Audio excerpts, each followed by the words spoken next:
শুভেচ্ছা এবং কৃতজ্ঞতা জানাবেন। নওশাদ ভাই, আপনাকে স্বাগত জানাই। ধন্যবাদ। আমাদের সাথে আরও থাকছেন বাংলাদেশ জামাত ইসলামী ঢাকা মহানগরী দক্ষিণের secretary general doctor Shafiqul Islam Masud. Doctor Shafiqul Islam Masud, আপনাকে আমাদের অনুষ্ঠানে স্বাগত জানাই। আপনি আমাদের সাথে যুক্ত হয়েছেন, সময় দিয়েছেন, সেই জন্য আমাদের শুভেচ্ছা ও কৃতজ্ঞতা জানবেন। আহ, আহ, জি জি জি শফিক ভাই, আমরা যে বিষয়টি নিয়ে আজকে কথা বলতে চাই সেই বিষয়টিতে আসার আগে আমরা অসীম ভাইও আছেন আমাদের সঙ্গে, আমরা আপনার কাছ থেকে একটু জানতে চাইবো যে এই যে গোপালগঞ্জের ঘটনায় যে ঘটনাটি ঘটলো, আমরা কেউই এই বিষয়টি এইভাবে চাই নাই এরকম হোক, তারপরও ঘটনাটি ঘটেছে, এর জন্য আপনি কাকে বা মানে কার কতটা দায় দিবেন বা কাকে দায়ী করবেন? মানে এখানে তিনটা পক্ষ যদি আমরা শফিক ভাই দেখি, যে সরকার, এনসিপি এবং যদি আমি বলি যে নিষিদ্ধ ঘোষিত যে সংগঠন আওয়ামী লীগ বা গোপালগঞ্জের মানুষ, কাদের আপনি দায়ী করবেন জনাব শফিকুল ইসলাম মাসুদ? অনেক ধন্যবাদ যারা শুনছেন এবং পরবর্তীতে যারা শুনবেন তাদের সবাইকে সালাম জানাচ্ছি। আসসালামু আলাইকুম রহমতুল্লাহ। আমার সম্মানিত উপস্থাপক, তাকে ধন্যবাদ আমাকে আমন্ত্রণ জানানোর জন্য। আমার সম্মানিত সহ আলোচক, তাকে ধন্যবাদ জানাচ্ছি তার সাথে কথা বলার এবং আমরা একত্রে আলোচনা করার জন্য এই সুযোগটুকু পাওয়ার।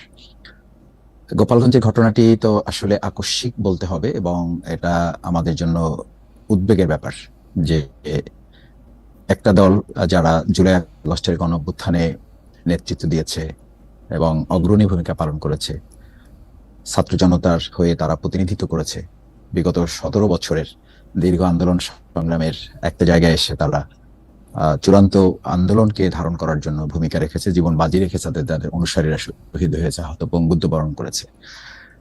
সেই ছাত্র জনতার চেতনা থেকে তাদের যে দল এনসিপি গঠিত হয়েছে, তারা জুলাই আগস্টের গণঅভ্যুত্থানের চেতনাকে সারা দেশের মানুষের কাছে পৌঁছে দেওয়ার অংশ হিসাবে তাদের থেকে কর্মসূচি জানিয়ে দেওয়া হয়েছিল আগেই, এবং প্রত্যেক জেলায় তাদের যে পদযাত্রা বা তাদের যে কর্মসূচি, নিশ্চয়ই সেটা গোপালগঞ্জ এবং ওই সংশ্লিষ্ট বিভাগ, আমি যতটুকু জানি যে প্রশাসনকে তারা লিখিত মৌখিকভাবে জানিয়েছেন এবং তাদের অনুমোদন বা তাদের থেকে অবহিতকরণের পরেই তারা কর্মসূচিগুলো পালন করছেন। খুব স্বাভাবিকভাবেই সেখানে প্রশাসনের যদি কোনো লিমিটেশনস থাকে বা তাদের কোনো কনসার্ন থাকে, সাধারণত আমাদের বিভিন্ন সময় এটা তাদের থেকে জানানো হয়। আমি যতটুকু জানি বা আমার যতটুকু পত্রপত্রিকার মাধ্যমে সোশ্যাল মিডিয়ায় জানার সুযোগ হয়েছে, সেরকম কোনো উদ্বেগ উৎকণ্ঠা বা তাদের কোনো নেগেটিভ মেসেজ তাদেরকে দেওয়া হয়নি বা তাদেরকে সতর্ক করা হয়নি বা তাদেরকে না করা হয়নি। তাহলে সেখানে তো প্রশাসনেরই পুরো দায়িত্বটা থাকার কথা যে এই প্রোগ্রামটি সুন্দর করার জন্য, এই প্রোগ্রামটি শান্তিপূর্ণ করার জন্য, সফল করার জন্য নাগরিক হিসাবে বা একটা দল হিসাবে দেশের সাংবিধানিক অধিকার হচ্ছে তাদেরকে নিরাপত্তা দেওয়া। আমার মনে হয় প্রথম আমরা এটা বলতেই পারি যে প্রশাসন সেক্ষেত্রে ব্যর্থ হয়েছে। দ্বিতীয় হচ্ছে গোপালগঞ্জবাসী বলা যাবে না, গোপালগঞ্জের মধ্যে নানান মত পথ এবং ধর্মের মানুষ আছে, চিন্তার মানুষ আছে। সেখানে কতিপয় ফেসিবাদের দোসর যারা, ফেসিবাদের অংশ যারা, আওয়ামী, ছাত্রলীগ, যুবলীগ, যারা নিষিদ্ধ সংগঠন এখন রাষ্ট্রের থেকে, আমরা দেখেছি মিডিয়ার কল্যাণে যে তারা প্রকাশ্যে দিনের বেলায় একেবারে ভর দুপুরে ককটেল বিস্ফোরণ ঘটিয়েছে, আগ্নেয়াস্ত্র ব্যবহার করেছে এবং চেয়ার টেবিল ভাঙচুর করেছে। এনসিপির যারা কেন্দ্রীয় নেতা তাদেরকে তারা ধাওয়া দিয়েছে, আহত করার চেষ্টা করেছে এবং কেউ কেউ আহত হয়েছে।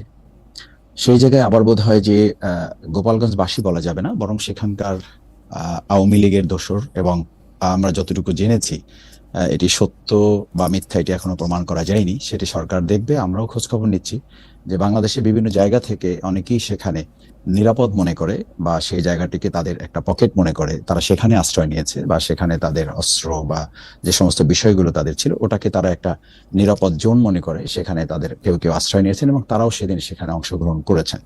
সেই জায়গাটা আমি মনে করি যে এনসিপি বা যারা জুলাই যোদ্ধা হিসাবে ভূমিকা রেখেছে তারা তাদের প্রোগ্রামটি করার ক্ষেত্রে সতর্কতা অবলম্বন করেছে, কিন্তু এতে তো সত্ত্বেও গোপালগঞ্জবাসী আমার মনে হয় তো নিশ্চয়ই তাদের সাথে ছিল, প্রোগ্রামে অংশগ্রহণ ছিল।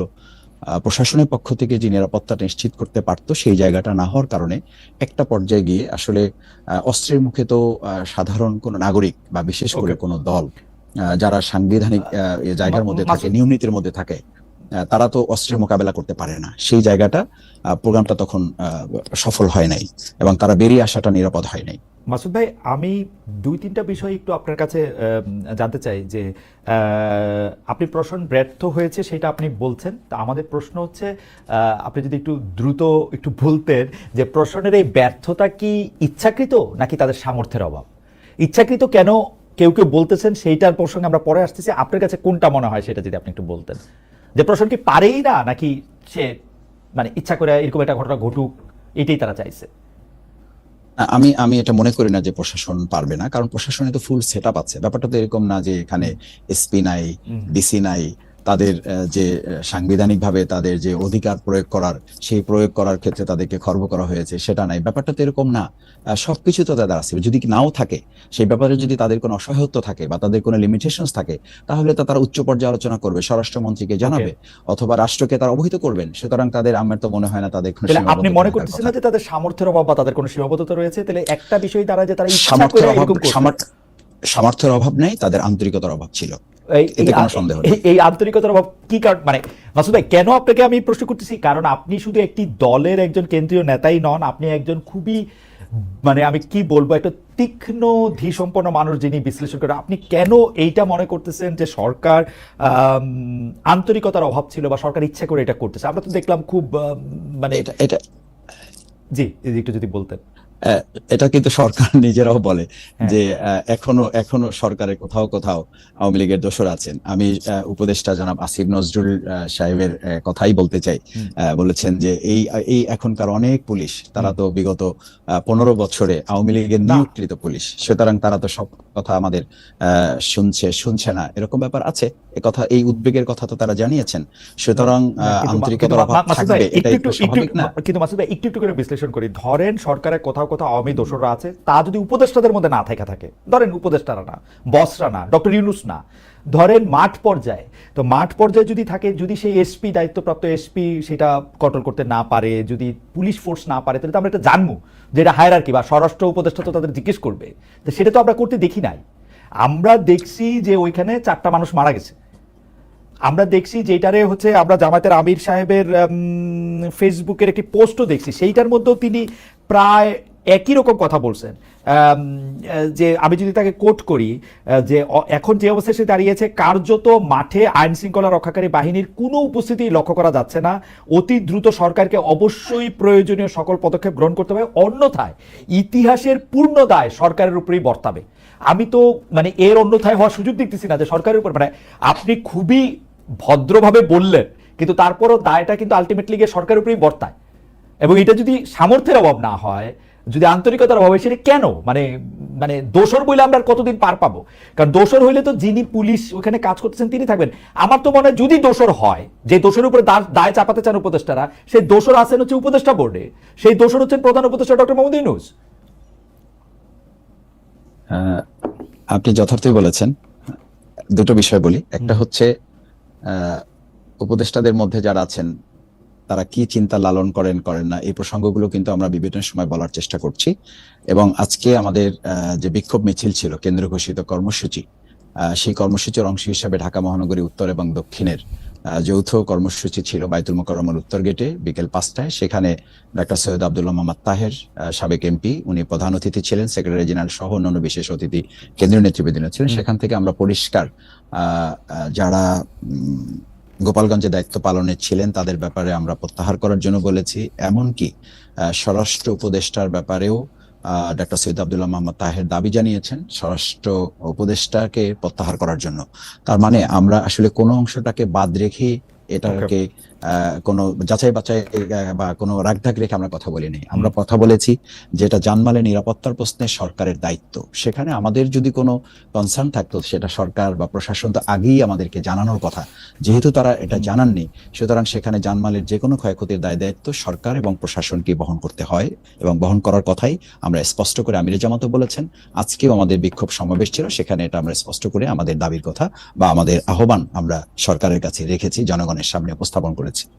এনসিপির প্রসঙ্গে একটু আসি মাসুদ ভাই, আপনি সরকারের প্রসঙ্গে আপনাদের অবস্থান আসলেই স্পষ্ট, দর্শকরা যেটা বোঝার সেটা তো নিশ্চয়ই বুঝবেন। আমি একটু এনসিপির প্রসঙ্গে আসি। অনেকে বলছেন, কেউ এনসিপিকে দায়ী করতেছেন যে এনসিপি বিভিন্ন উস্কানিমূলক আচরণ করেছে। একটি তারা করেছে হচ্ছে সকল জেলায় বা সকল মুভমেন্টে পদযাত্রা বললো, এটাকে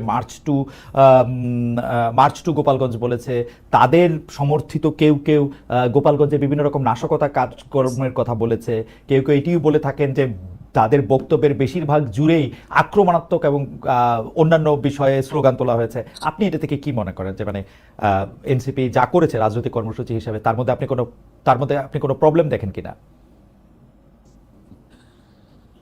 এটি তো খুব স্বাভাবিক ব্যাপার নয় যে আমি যদি আইন শৃঙ্খলা বিরোধী কোনো কর্মসূচি করি, রাষ্ট্র বিরোধী কোনো বক্তব্য দিয়ে থাকি, সেই ব্যাপারে কি কোনো সাধারণ নাগরিক দায়িত্ব পালন করবেন, বা কোনো দলের, বিশেষ করে কোনো নিষিদ্ধ দলের অস্ত্রধারীরা কি আমার ব্যাপারে এসে আমার উপরে হামলা করবেন? এটা কি একটা মানে রাষ্ট্রের কোনো কাঠামো হতে পারে, বা এটা একটা নাগরিকের সাথে আর একটা নাগরিকের সম্পর্কের প্রশ্ন না তো?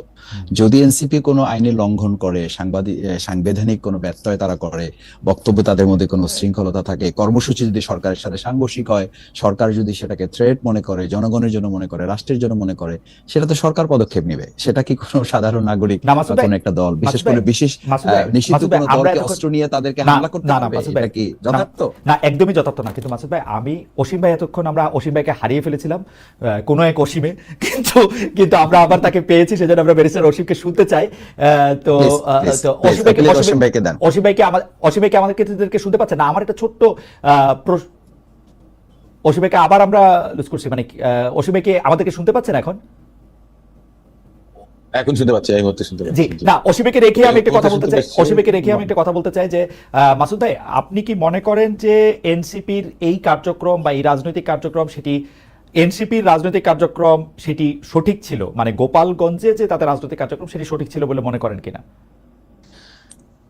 দেখেন, আমার সঠিক মনে করা না করা খুবই গুরুত্বপূর্ণ মাসুদ ভাই, খুবই গুরুত্বপূর্ণ।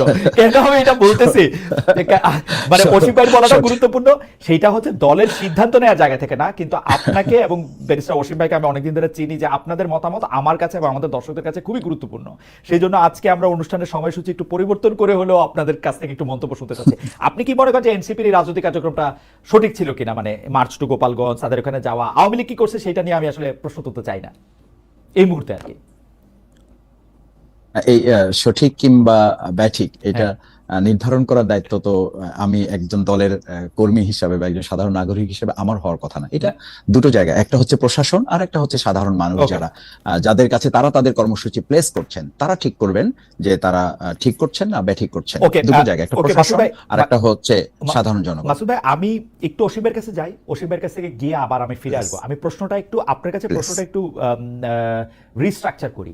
যেমন ধরেন, একটি রাজনৈতিক দল হিসাবে এনসিপি বাংলাদেশের 63টা জেলায় যাবে, 64 নম্বর জেলায় যাবে না, বা কোনো কারণে গোপালগঞ্জে না গিয়া তাদের ফরিদপুর চলে যেতে হবে বা যশোর যেতে হবে, সেটাতে আমি বিশ্বাস করি না। আমি মনে করি রাজনৈতিক দল হিসাবে তাদের সেখানে যাওয়ার অধিকারও আছে, তাদের রাজনৈতিক কর্মসূচি পালন করারও তাদের মানে তারা এটা করতেই পারে।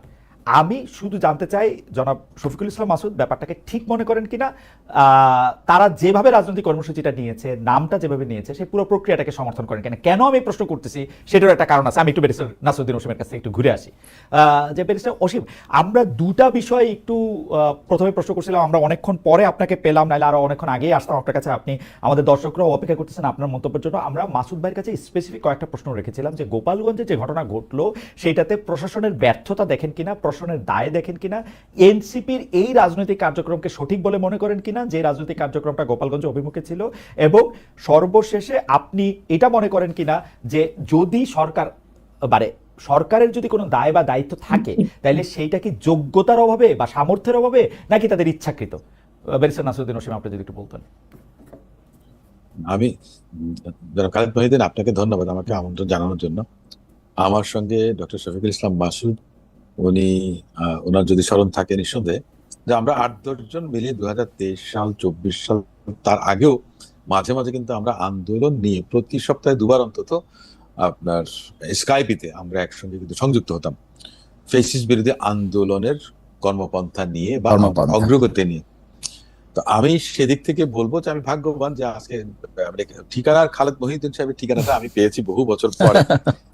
এবং দর্শক Thank তা you. ওনার মাধ্যমে দর্শক শ্রোতাদের কাছে পৌঁছাতে পারছি, এটাও একটা গৌরবের বিষয় আমার কাছে। কিন্তু সবচেয়ে বড় গ্লানিকর যে বিষয়টা, সেটা হচ্ছে যে 16ই জুলাই যখন আবু সাঈদ কিংবা চট্টগ্রামের ওয়াসিম আকরাম শহীদ হয়েছেন, সেদিন কেন আমি গোপালগঞ্জকে মেনে নিলাম? আপনার মুসলমানদের কেবলা তো হলো গিয়ে আপনার সৌদি আরব, বাংলাদেশ আওয়ামী লীগের কেবলা হচ্ছে যে গোপালগঞ্জ। আমি প্রথম কথাটাই মনে করি যে রাজনৈতিক দল হিসেবে যে কোনো বড় রাজনৈতিক দল কিংবা পুরনো রাজনৈতিক দল দায়িত্বশীলতার পরিচয় যদি দেন, তাহলে তারা সব সময় অ্যাভয়েড করবেন গোপালগঞ্জের মতো একটা জেলাকে বাদ দিয়ে তাদের কর্মসূচি শুরু করা। আমি একথা বলছি না যে আমার কর্মকাণ্ড কি তাহলে বাংলাদেশে ওই গোপালগঞ্জ পর্যন্ত বাদ দিয়ে রেস্ট্রিক্টেড না। 68,000 বর্গমাইলের এই বাংলাদেশে প্রত্যেকের সমান অধিকার আছে। আমরা প্রত্যেকেই প্রত্যেকটা জায়গায় প্রত্যেকটা বর্গ ইঞ্চিতে আমাদের অধিকার আছে, কিন্তু বিষয়টা সে জায়গাতে না, এখানে আবেগের একটা বিষয় কাজ করে। এখন আমি যদি মনে করি যে এই যে দায়িত্বহীনতা কিংবা দায়িত্বশীলতার পরিচয় দেবার কথা, সেটা কি শুধু এককভাবে গোপালগঞ্জের প্রশাসন যথেষ্ট ছিল? আমি মনে করি নিঃসন্দেহে না। আওয়ামী লীগ ক্ষমতায় ছিল, সে সময়ও কিন্তু 15 বছর ফেসিস বিরোধী আন্দোলনে কোন জায়গায় বাংলাদেশ জাতীয়তাবাদী দলের নেতাকর্মীরা থানা ঘেরাও করে রেখেছিল। তার কারণটা ছিল কিরকম? সাংগঠনিক যে শক্তি, অবস্থান এবং অবকাঠামো জেলার সমস্ত কিছু মিলিয়ে দেখা গেছে যে পুলিশ প্রশাসন কিংবা অন্যান্য যে সমস্ত আইন প্রয়োগকারী সংস্থা ছিল, তারাও দেখা যাচ্ছে যে পেরে উঠতো না। তো সেদিক থেকে আপনি যদি গোপালগঞ্জকে কনসিডার করেন, সেখানে শেখ মুজিবুর রহমান সাহেবের সমাধিস্থল রয়েছে।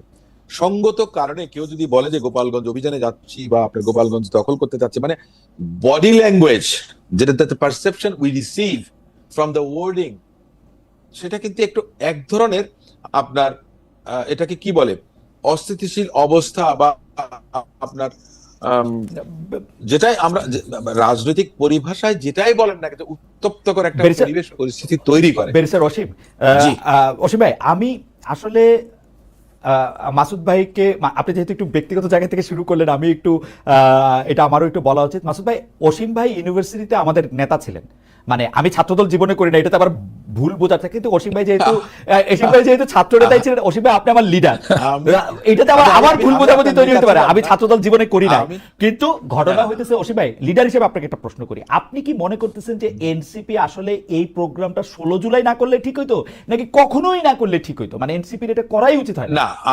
আমি একটু আসি, এনসিপি করতে পারতো। দেখুন, বাংলাদেশ জাতীয়তাবাদী দল কিন্তু 5ই আগস্ট 2024 অব্যবহিত পরে একটা প্রোগ্রাম করেছিল, যেখানে স্বেচ্ছাসেবক দলের প্রেসিডেন্ট জিলানিকে আপনার ন্যাক্কারজনক নগ্নভাবে হামলা করা হয়েছে। তার শিশু সন্তান, তার স্ত্রী, তাদেরকে আমি হসপিটালে দেখতে গেছি, তারাও কিন্তু মারাত্মকভাবে আপনার জখম হয়েছিল, তারাও কিন্তু হত্যাকাণ্ডের শিকার হতে পারতো। আমি সে কারণেই বলছি যে গোপালগঞ্জ জায়গাটা আওয়ামী লীগের জন্য কেবলা, আওয়ামী লীগের। তো সেক্ষেত্রে অবশ্যই এনসিপির তো অধিকার আছে যে কোনো জায়গায়, যে কোনো রাজনৈতিক দলের যে নিষিদ্ধ না, সে সেখানে যেতে পারবে। এখন আপনি যদি বলেন যে নিষিদ্ধ আওয়ামী লীগ তাদেরকে আক্রমণ করেছে, না গোপালগঞ্জের অধিবাসীরা আক্রমণ করেছে, এটা একটা বিতর্কের বিষয়, ডিবেটের বিষয়। কেন বলছি দেখেন অসীম ভাই, আপনি যদি মানে আমরা আসলে আলোচনার শুরুর পর্যায়ে আপনি যদি বিষয়টা পরিষ্কার করতেন যে মানে ঠিক আছে, মানে স্বেচ্ছাসেবক দলের লোকে একজন নিহত হয়েছেন, গোপালগঞ্জের ক্ষেত্রে আওয়ামী লীগের বিশেষ রকম শক্তি এবং আবেগের জায়গাও রয়েছে, তো সেই ক্ষেত্রে কি এনসিপির এই কর্মসূচিটা না করাই উচিত ছিল? মানে এটা করাটাই ঠিক হয়, অ্যাভয়েড করতে পারতেন না, ওনারা করতে পারতেন। এবং আপনি চাইতেছেন যে গোপালগঞ্জ, আমি আপনাকে বলি, আমি আপনাকে একটা উদাহরণ দেই, বিএনপি কিন্তু তারপরে অনেকগুলো প্রোগ্রাম করেছে, সেখানে সেলিমুজ্জামান, শামা ওবায়েদ সহ বিএনপির এমনকি ছাত্র দলের পক্ষ থেকে ইন্ডিভিজুয়ালি প্রোগ্রাম করেছে।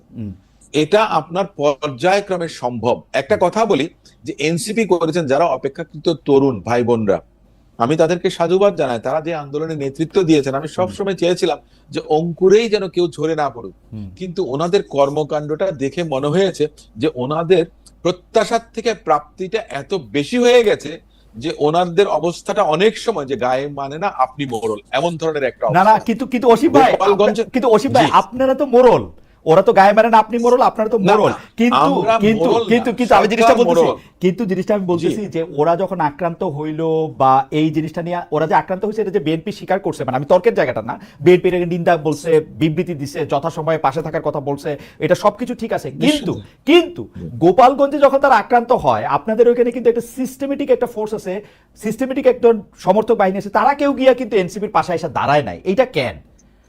কারণ হচ্ছে আপনারা এনসিপির অপছন্দ আমি করেন। আপনাকে বলি, অপছন্দের কোনো বিষয় না, অপছন্দের কোনো বিষয় এখানে কিন্তু নেই। আমি একটা কথা বারবার বলেছি এবং আমাদের দল থেকেও বলা হয়েছে যে তারা বয়সে অপেক্ষাকৃত ভাবে তরুণ, রাজনৈতিক দল হিসেবে তারা নবীন, তাদের অভিজ্ঞতার আরো প্রয়োজন আছে।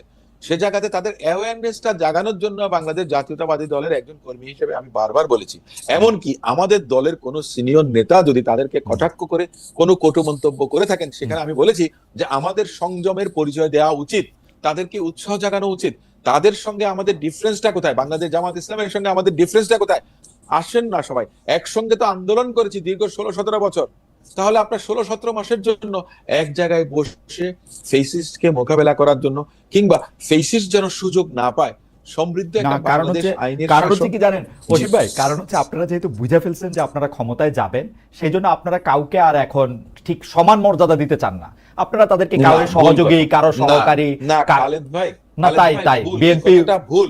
এই আমি আপনাকে একটা কথা বলি, দেখুন 5ই আগস্ট যদি এদেশে না হতো, তার আগে কিন্তু রাষ্ট্রধর্মের 31 দফা সংস্কার কর্মসূচি দলের ভারপ্রাপ্ত চেয়ারপারসন জনাব তারেক রহমান সাহেব যুগপৎ আন্দোলনের রাজনৈতিক দলগুলোর সঙ্গে বসে সিদ্ধান্ত নিয়েছেন। 2016 সালে আমার দলের নেত্রী রূপকল্প 2030 দিয়েছিলেন। 27 দফা কর্মসূচি বিএনপির একক কর্মসূচি ছিল। সেখানেও কিন্তু আপনাদের সরকার গঠনের যদি সুযোগ পায়, জনগণ যদি পছন্দ করে, তাহলে যুগপৎ আন্দোলন বলেন, গণতান্ত্রিক আন্দোলন বলেন, ফেসিস্ট বিরোধী আন্দোলন বলেন, সেই আন্দোলনের প্রত্যেকটা শরিক দলকে নিয়ে জাতীয় সরকারের প্রস্তাবনা আমার দলের নেতা জনাব তারেক রহমান সাহেব দিয়ে, সেটা তো দিবেনি, সেখানে সেটা তো দিবেনি। মানে আমি আমার সঙ্গে আরো 10টা দল আসলে অসুবিধা কি? শেখ হাসিনাও তো বিরোধী দলকে সেটা দেবেন না। এই কথাটা বাংলাদেশে, আমি একটা কথা বলি, that something doesn't exist in the dictionary of politics. না কি বলে 5ই আগস্টের আগে কেউ শেখ হাসিনা জাতীয় সরকার করছে না, শেখ হাসিনা চালিয়ে যাবে না। আমাকে একটা কথা বলেন, শেখ হাসিনা জাতীয় সরকার করেছেন, সেটা একদিন, শেখ হাসিনা সেটা মোড়কটা একরকম ছিল, কিন্তু শেখ হাসিনা যাবার একদিন আগে এদেশের কোন নাগরিক কি বিশ্বাস করতো যে শেখ হাসিনা কোনোদিন বিদায় নেবে? আমি শুধু একটা, আবার এই প্রসঙ্গে খালি একটা লিটমাস টেস্ট আছে। ধরেন আপনারা জাতীয় সরকার করতে চান, সবার নিয়ে সরকার করতে চান, আপনারা কি সরকার প্রধানের দায়িত্বটা বিএনপি ছাড়া আর কাউরে দিবেন? দেখুন, সংসারের মুরব্বি যিনি থাকেন, absolutely I have raised my case my lord, তাই না? I have raised my case. আপনারা সংসারের মুরব্বি, বাকিরা হচ্ছে বাচ্চা কাচ্চা। না, কিন্তু আমাকে একটা কথা বলেন, যখন সংসারে যখন মা বাবা থাকেন, দেখেন মা বাবার কাছে কিন্তু তার জীবনের থেকেও তার সন্তান সন্ততির অবস্থানটা অনেক বেশি থাকে। আপনাকে তাহলে সেই আঙ্গে কি চিন্তা করতে হবে। আচ্ছা ঠিক আছে, আমি আর আপনার সাথে তর্ক করব না। মা বাবা ডুবে যাবে টাইটানিকের লাইফ বোটে, মা বাবা উঠবে না, সন্তান সন্ততিকে তুলবে, ছেলে মেয়েকে তুলবে, এটা বুঝে নিতে হবে। আমি একটা কথা বলি, গোপালগঞ্জে এনসিপি গিয়েছে, আমি একটা কথা বলি, 1-11 সময়কার কথা খালেদ ভাই আপনি খুব ভালো মতো অবজার্ভ ছিলেন। কোন একজন নেতা বলেছিলেন যে বোধহয় আগে কুকুরে লেজ নাড়তো আর এখন লেজে কুকুর নাড়ে। আপনার এনসিপি কে আমি একটু বলবো ওনাদেরকে যে ওনারা কেউ এই লাড়ালাড়ির মধ্যে ওনাদেরকে রেখেছেন, যদি সেটা করেন সেটা বাংলাদেশের জন্য, বাংলাদেশের ভবিষ্যতের জন্য ভালো হবে না। সুযোগটা অন্যরা পাবে। কিন্তু অসীম ভাই, আপনাদের কি হয়েছে? আপনারা এনসিপির পিছনে, জামায়াতের পিছনে এরকম ভাবে লাগছেন কেন? আমরা না সত্যি অসীম ভাই, আপনি একটু নিরপেক্ষভাবে একটু দেখেন। না সত্যি এই যে আপনি একটা এটা বোধহয়, এটা আমি একটা হলিউডের মুভিতে দেখছিলাম, তারপর এটা সালাউদ্দিন কাদের চৌধুরী যেহেতু অনেক এরসব মুভি টুভি দেখে থাকেন, তিনি এটা খুব ভালোভাবে করেছিলেন। কিন্তু এই কথাটা তো একটা, মানে আপনাদের এত আদরের এই কিছু বাচ্চাদের জন্য এটা একটা খুব মানে লাকসই কথা। না, আমি আপনাকে একটা কথা বলি, আমাদের দলের নেতা জনাব তারেক রহমান সাহেব, আমাদের দলের মহাসচিব সাহেব থেকে আরম্ভ করে, এমনকি আজকে তো অফিসিয়াল স্টেটমেন্ট এসছে, গতকালও এসছে, কিন্তু আমাদের দলের সর্বস্তরের নেতা কর্মীরা বলেছেন যে এনসিপির পাশে দাঁড়ানোর জন্য। গোপালগঞ্জে যে ঘটনা ঘটেছে নগ্ন নেককারজনক, এটার জন্য তো রাষ্ট্র দায়ী। রাষ্ট্র মানে কি জানেন? আচ্ছা, রাষ্ট্র দায়ী বলে আসি।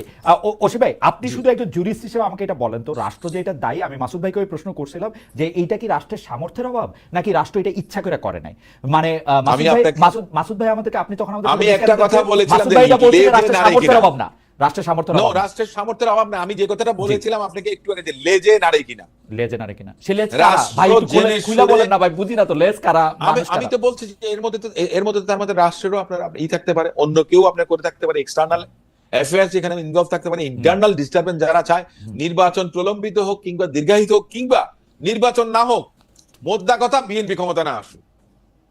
এইটা কেন মনে করতেছেন সেটা নিয়ে আমি আপনাকে পরের পর্বে আসবো। আমরা কি এটাকে এখন একটু সামারাইজ করতে পারি এরকম যে 16 জুলাই গোপালগঞ্জে যা ঘটেছে তার জন্য দায়ী আসলে রাষ্ট্র বা সরকার, যাদের নিরাপত্তা দেওয়ার কথা ছিল, এবং এনসিপিও আরেকটু ম্যাচুরিটি করতে পারে, ম্যাচুরিটি আচরণ করতে পারে। এই কি আপনার মন্তব্য, নাকি আপনি আর কিছু যোগ করতে? বেচারাদের তো ম্যাচুরিটি এখনো আসেনি। রাইট, না ম্যাচুরিটি তাদেরকে তো ম্যাচুরিটি দেখানোর আসলে তার শেখ দায়িত্ব হাসিনারে না। ভাগাইতে পারতো না অসীম ভাই।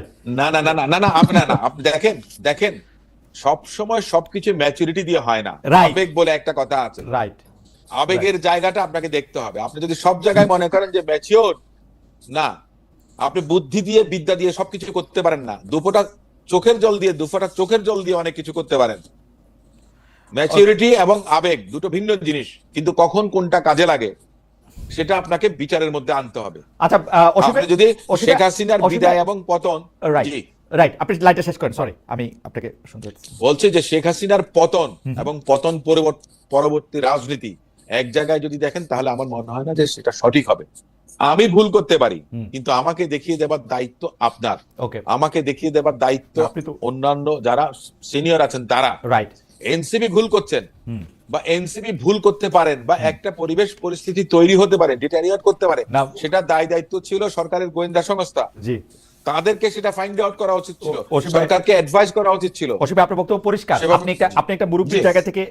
জায়গা থেকে জিনিসটা দেখতেছেন, আপনার বক্তব্য পরিষ্কার। আমরা আবার আসতেছি আপনার কাছে, আমরা একটু মাসুদ ভাই আপনার কাছে আসতেছি। মাসুদ ভাই, আপনি কি মনে করেন যে এনসিপি রাজনৈতিকভাবে, যে প্রশ্নটা আসলে আমি ভালো করে করতে পারি নাই, অসীম ভাইয়ের বক্তব্যে সেটা আরো অনেক বেশি পরিষ্কার, তারা কেন 16 জুলাই সেখানে অনেকগুলি প্রশ্ন এনেছেন। আপনি যদি এটা নিয়ে একটু মন্তব্য করতে, তাহলে আমরা একটা অরিজিনাল প্রশ্নে যাইতাম আপনার কাছে। মাসুদ ভাই, আপনার কাছে কি মনে হয় এনসিপির এখানে যাওয়া করা? আচ্ছা, মানে আমরা কি দেশটাকে এরকম ভাগ করছি যে মরহুম প্রেসিডেন্ট শহীদ জিয়াউর রহমান ওনার মাজার যেখানে আছে এর আশপাশে কিছু এলাকা বা এই যে ওয়ার্ড আছে, এখানে অন্য কোনো দল প্রোগ্রাম করতে হলে তাদের অসম্ভব ম্যাচিউরিটি নিয়ে তারপরে এই এলাকায় প্রোগ্রাম করতে হবে, অথবা জনাব তারেক রহমান সাহেবের এলাকা বগুড়া, সেখানে কাউকে প্রোগ্রাম করতে হলে কি অসম্ভব ম্যাচিউরিটি নিয়ে তারপরে খুব প্ল্যান প্রোগ্রাম করে ধীর স্থির ভাবে প্রোগ্রাম করা কি খুব আমরা যৌক্তিক মনে করছি? বা ফেনীতে সাবেক প্রধানমন্ত্রী খালেদা জিয়া তার এলাকায় কেউ প্রোগ্রাম করতে চাইলে আমরা কি মনে করি যে ওখানে খুব প্ল্যান প্রোগ্রাম করে ম্যাচুরিটি সহ করতে পারলে ভালো হয়?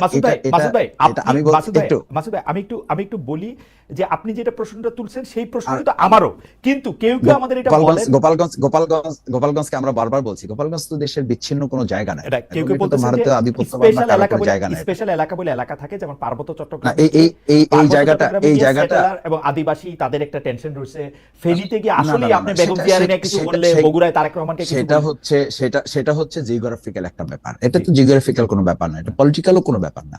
ব্যাপার হচ্ছে যে আমাদের সাবেক প্রধানমন্ত্রী বেগম খালেদা জিয়াই কিন্তু একবার খুব স্পষ্ট করে বলেছিলেন যে গোপালগঞ্জের এই সমস্ত লোকেরা যদি করে তো এটা নামই পাল্টে দেবে। তো উনি এটা কতটা বিরক্ত, বিব্রত এবং কতটা তাদের প্রতি ক্ষুব্ধ হলে এই কথাটা বলতে পারেন। সুতরাং বিএনপির তো, আমার তো মনে হয় যে বিএনপির এটাকে বা জামাতের এটাকে অ্যাপ্রিসিয়েট করা দরকার যে এরকম একটা জায়গায়, এটা আমি আমার জায়গা থেকে বলছি, যে এরকম একটা জায়গায় তারা কোনো কর্মসূচি নিচ্ছে তো হুটহাট করে না যে স্টার্ট করছে এটা দিয়ে, অথবা এটা না করে তারা অন্য আর কোথাও যাবেন না। ব্যাপারটা তো এরকম না, খুব সিম্পলি তারা কর্মসূচি নিয়েছে এবং লাগাতার কর্মসূচির অংশের মধ্যে এটা পড়েছে।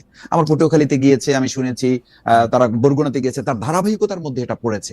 তো সেই জায়গাটা 16 তারিখ পড়েছে, তো 18 তারিখ পড়েছে, তো এই জায়গাটা 16 তারিখ পড়েছে। সুতরাং এটার মধ্যে আমার তো মনে হয় যে তারা তাদের মতো করে প্ল্যান করেছে। এনসিপি রাজনৈতিক কর্মসূচিটা ঠিকই আছে। তো সেই ক্ষেত্রে আমাদের প্রশ্ন, যেই রাজনৈতিক দলটার জন্ম 6 মাসেরও কম সময়, ফেব্রুয়ারি থেকে যদি আমরা আগস্ট জুলাই ধরি, 5 মাসের চেয়ে একটু বেশি, কম বেশি সময়, তো ওদের যে কাজটা করাটাকে আপনি রাজনৈতিকভাবে ঠিক মনে করছেন, জামায়াতে ইসলামী এই কাজটা কেন করে নাই? মানে জামায়াতে ইসলামীকে তো গোপালগঞ্জকে নিয়ে কোনো প্রোগ্রাম দেখানো, গোপালগঞ্জের মানুষকে বোঝানো, গোপালগঞ্জে গিয়ে বড় ধরনের কোনো কর্মসূচি করা, কেন্দ্রীয় নেতারা গোপালগঞ্জে গিয়ে বক্তৃতা দেওয়া, সেগুলি আমরা খুব বেশি দেখি নাই। এর কারণটা কি? বা কোনো একটা কর্মসূচি, আমি মানে গোপালগঞ্জ মার্চ কর্মসূচি নিতে বলতেছি না, মানে কোনো না কোনো কর্মসূচি নিতে পারতো, এটা কেন নেয় নাই? গোপালগঞ্জে অনেক বড় কর্মসূচি আমাদের হয়েছে, আপনি ভিডিওতে নিশ্চয়ই হয়তো দেখার সুযোগ পেয়েছেন কিনা আমি জানি না। সেখানে আমাদের কেন্দ্রীয় নেতৃবৃন্দ গিয়েছেন এবং সেখানে বড় সমাবেশ হয়েছে, শোভাযাত্রা হয়েছে, শান্তিপূর্ণভাবে আমাদের কর্মসূচি। এবং আমি ছাত্র শিবিরে যখন কেন্দ্রীয় সভাপতি 2006-07 আমি নিজে সেখানে না, গিয়ে না, ছাত্রদের এই 5 আগস্টের পরে, সম্মেলন এই 5 করেছি। আগস্টের এই পরে। 5 আগস্টের পরে, হ্যাঁ 5 আগস্টের পরেই আমাদের সমাবেশ হয়েছে, কেন্দ্রীয় নেতারা গিয়েছেন এবং সেখানে অনেক বড় মোটরসাইকেল শোভাযাত্রা হয়েছে যেখানে কয়েক হাজার জনগণ অংশগ্রহণ করেছে এবং Fantastic. শান্তিপূর্ণভাবেই কিন্তু সেই প্রোগ্রামটা শেষ হয়েছে। ফ্যান্টাস্টিক। ওই প্রোগ্রামের মধ্যে কি আপনাদের কোনো ধরনের আক্রমণের মুখে বা প্রতি আক্রমণের মুখে আপনাদের পড়তে হয়েছে, বা আপনারা কি কোনো ধরনের, যে গোপালগঞ্জের মানুষের নাম দিয়ে হোক, কোন একটা দলের নাম দিয়ে হোক, সেটাতে কি আপনারা পড়েছেন? না, আমি তো বললাম যে আমাদের শান্তিপূর্ণভাবে আমাদের প্রোগ্রাম শেষ এর হয়েছে। একটা কারণ কি এই যে আপনারা আসলে সরাসরি কোনো একটি দলকে, পক্ষকে, ব্যক্তিকে, জীবিত বা মৃত কাউকে আক্রমণ করে কথা বলেন না, এইটা কি এর কারণ? কারণটা তো আমরা মনে করি যে এখানে আমাদের গণতান্ত্রিক একটা অধিকারের জায়গা নিয়ে আমরা কাজ করেছি, কথা বলেছি। এখন যারা আক্রমণ করেছে, এই আক্রমণের প্রেক্ষাপটটা তখন আওয়ামী লীগ বা ছাত্রলীগ বা যুবলীগের যারা আছে তারা হয়তো সাহস করে নাই জামাত ইসলামের মতো, ইসলামী ছাত্র শিবিরের মতো একটা পার্টিকে তারা অ্যাটাক করবে এরকম একটা অবস্থায়। সেই কারণ হচ্ছে জায়গাটা যে জামাত ইসলামী একটা সংগঠিত এবং একটা ম্যাচিউর দল, এবং এনসিপি একটা অসংগঠিত এবং immature দল। ম্যাচিউরিটির ব্যাপার বলছি না, ম্যাচিউরিটি, তবে এটা তো ঠিক যে জামাত ইসলামী 1941 সাল থেকে একটা রাজনৈতিক দল এবং আমাদের একেবারে ইউনিট পর্যন্ত একটা সংগঠন বিস্তৃত, এবং সেখানকার মানুষের সাথে আমাদের দীর্ঘ এই 50-60 বছর ধরে তাদের সাথে আমাদের ওঠা বসা, Okay. সেই মানুষদের সাথে আমাদের সম্পর্ক, তাদের সাথে আমাদের ইন্টারাকশনটা। ঠিক আছে মাসুদ ভাই, তাহলে কি অসীম আর ভাই অন্য এখন ওই যেটা আপনি বলছেন যে 6 মাসের ইন্টারাকশনটা তো একরকম হবে না, তো একরকম হবে না বলে কি আজকে নতুন করে কেউ কোনো একটা কথা বলতে চাইলে তাকে অ্যাটাক করা হবে? এক্স্যাক্টলি, তাকে attack করা হবে? অ্যাটাক করাটা মানে ওই পক্ষের কথাই আসছে না, কিন্তু তাহলে কি আমরা অসীম ভাইয়ের বক্তব্যেরই সমর্থন জানাচ্ছি না? অসীম ভাই বলতেছিলেন যে এটা না, আসলে না, করাও না। যাইতো ধীরে না, ধীরে, এটা সমর্থন এবং বা- যেখানে এটা না, না, এটা ঠিক না। সমর্থন বা অসমর্থনের ব্যাপার না, যে আমার ম্যাচিউরিটি নাই, আমি আজকে 6 মাস হয়েছে বা আমার 40 বছর হয় নাই, তাহলে কি আমি কোন একটা এলাকায় গিয়ে আমি আমার কথা বলতে পারবো না? না। এটা তো হইতে পারে না, না মাসুদ ভাই, এটা যথার্থ না, নয়, মাসুদ ভাই, এটা যথার্থ নয়। মাসুদ ভাই, ঘটনাটা তো আসলে এখন ঘটে গেছে। আমরা যদি একটু নিরপেক্ষভাবে আপনার বিশ্লেষণ আশা করি, যে আপনি কি এখানে সভা করতেছেন, বিএনপি অনেকগুলি সভা করেছে বলে অসীম ভাই বললো, আপনাদের শান্তিপূর্ণভাবে, আপনি বললেন শান্তিপূর্ণভাবে এটা হয়েছে, এরকম কোনো কিছুই হয় নাই। এটা একটা কারণ হতে পারে, জামাত ইসলাম একটা সংগঠিত দল, 1941 সাল থেকে সেখানে আসছে, এবং তাদের বক্তব্যের মধ্যেও কাউকে আক্রমণ করে কোনো কথা, মানে জামাত ইসলাম অবশ্যই এরকম কথা বলেও না, ছিলও না। তো যদিও জামাত ইসলামী এবং বিএনপি আওয়ামী লীগের শাসনামলে সবচেয়ে মজলুম দল, মানে মজলুম শব্দের অর্থ তো আমরা দর্শকরা যেভাবে বুঝি সেই হিসাবেও সবচেয়ে মজলুম দল বিএনপি, জামাত ইসলামী, নির্যাতিত। হ্যাঁ, সবচেয়ে নির্যাতিত দল। তো সেই ক্ষেত্রে আপনাদের উপর কোনো কিছু, কিন্তু কোনো অ্যাটেম্প নেওয়া হয় নাই, কোনো আক্রমণ করা হয় নাই, গোপালগঞ্জকে তখন আলাদা জেলা মনে করা হয় নাই। এনসিপির ক্ষেত্রে যেটা করা হয়েছে, আপনি কি আর 1 মিনিট বলবেন যে এইটা আপনি আসলে কি কারণ দেখেন, মানে ওরা কেন করলো সেটা বাদ দিয়া এনসিপির ক্ষেত্রে আক্রমণটা করতে ওরা কেন সাহস করলো, সেটা যদি আমাদেরকে একটু বলেন মাসুদ ভাই। এখানে তিনটা ছোট পয়েন্ট বলি। একটা হচ্ছে যে জুলাই আগস্টের ভূমিকায়, এই জুলাই যোদ্ধা হিসাবে তাদের একটা অগ্রণী ভূমিকা আছে, সেটা আওয়ামী লীগের গাত্রদাহ বা তাদের একটা প্রতিশোধ পরায়ণতার কারণ হতে পারে। নাম্বার 2 হচ্ছে যে এই নির্বাচন বিলম্বিত করা অথবা নির্বাচনকে তাড়াহুড়ো করা, দুটো কারণেই কিন্তু পাবলিক পারসেপশনের মধ্যে আছে, যে আমরা কেউ মনে করছি যে কেউ নির্বাচন বিলম্বিত করতে চায়, আবার কেউ কিন্তু এটাও মনে করছে যে সরকারকে, পরিস্থিতিকে অস্থিতিশীল করে দ্রুত নির্বাচনটা আদায় করার একটা প্রক্রিয়াও কেউ করতে পারেন কিনা। নাম্বার 3 হচ্ছে প্রশাসনের মধ্যে যারা আছেন তারা হয়তো এটাকে একটা সুযোগ হিসেবে গ্রহণ করেছেন। এই সুযোগটা বিএনপির ক্ষেত্রে তারা প্রয়োজন মনে করেন নাই, এই সুযোগটা জামাতের ক্ষেত্রে প্রয়োজন মনে করেন নাই, সেটা হয়তো এনসিপির ক্ষেত্রে মনে করতে পারেন। তো সেটা প্রোটেক্ট করার দায়িত্ব তো সরকারের নেওয়া উচিত ছিল।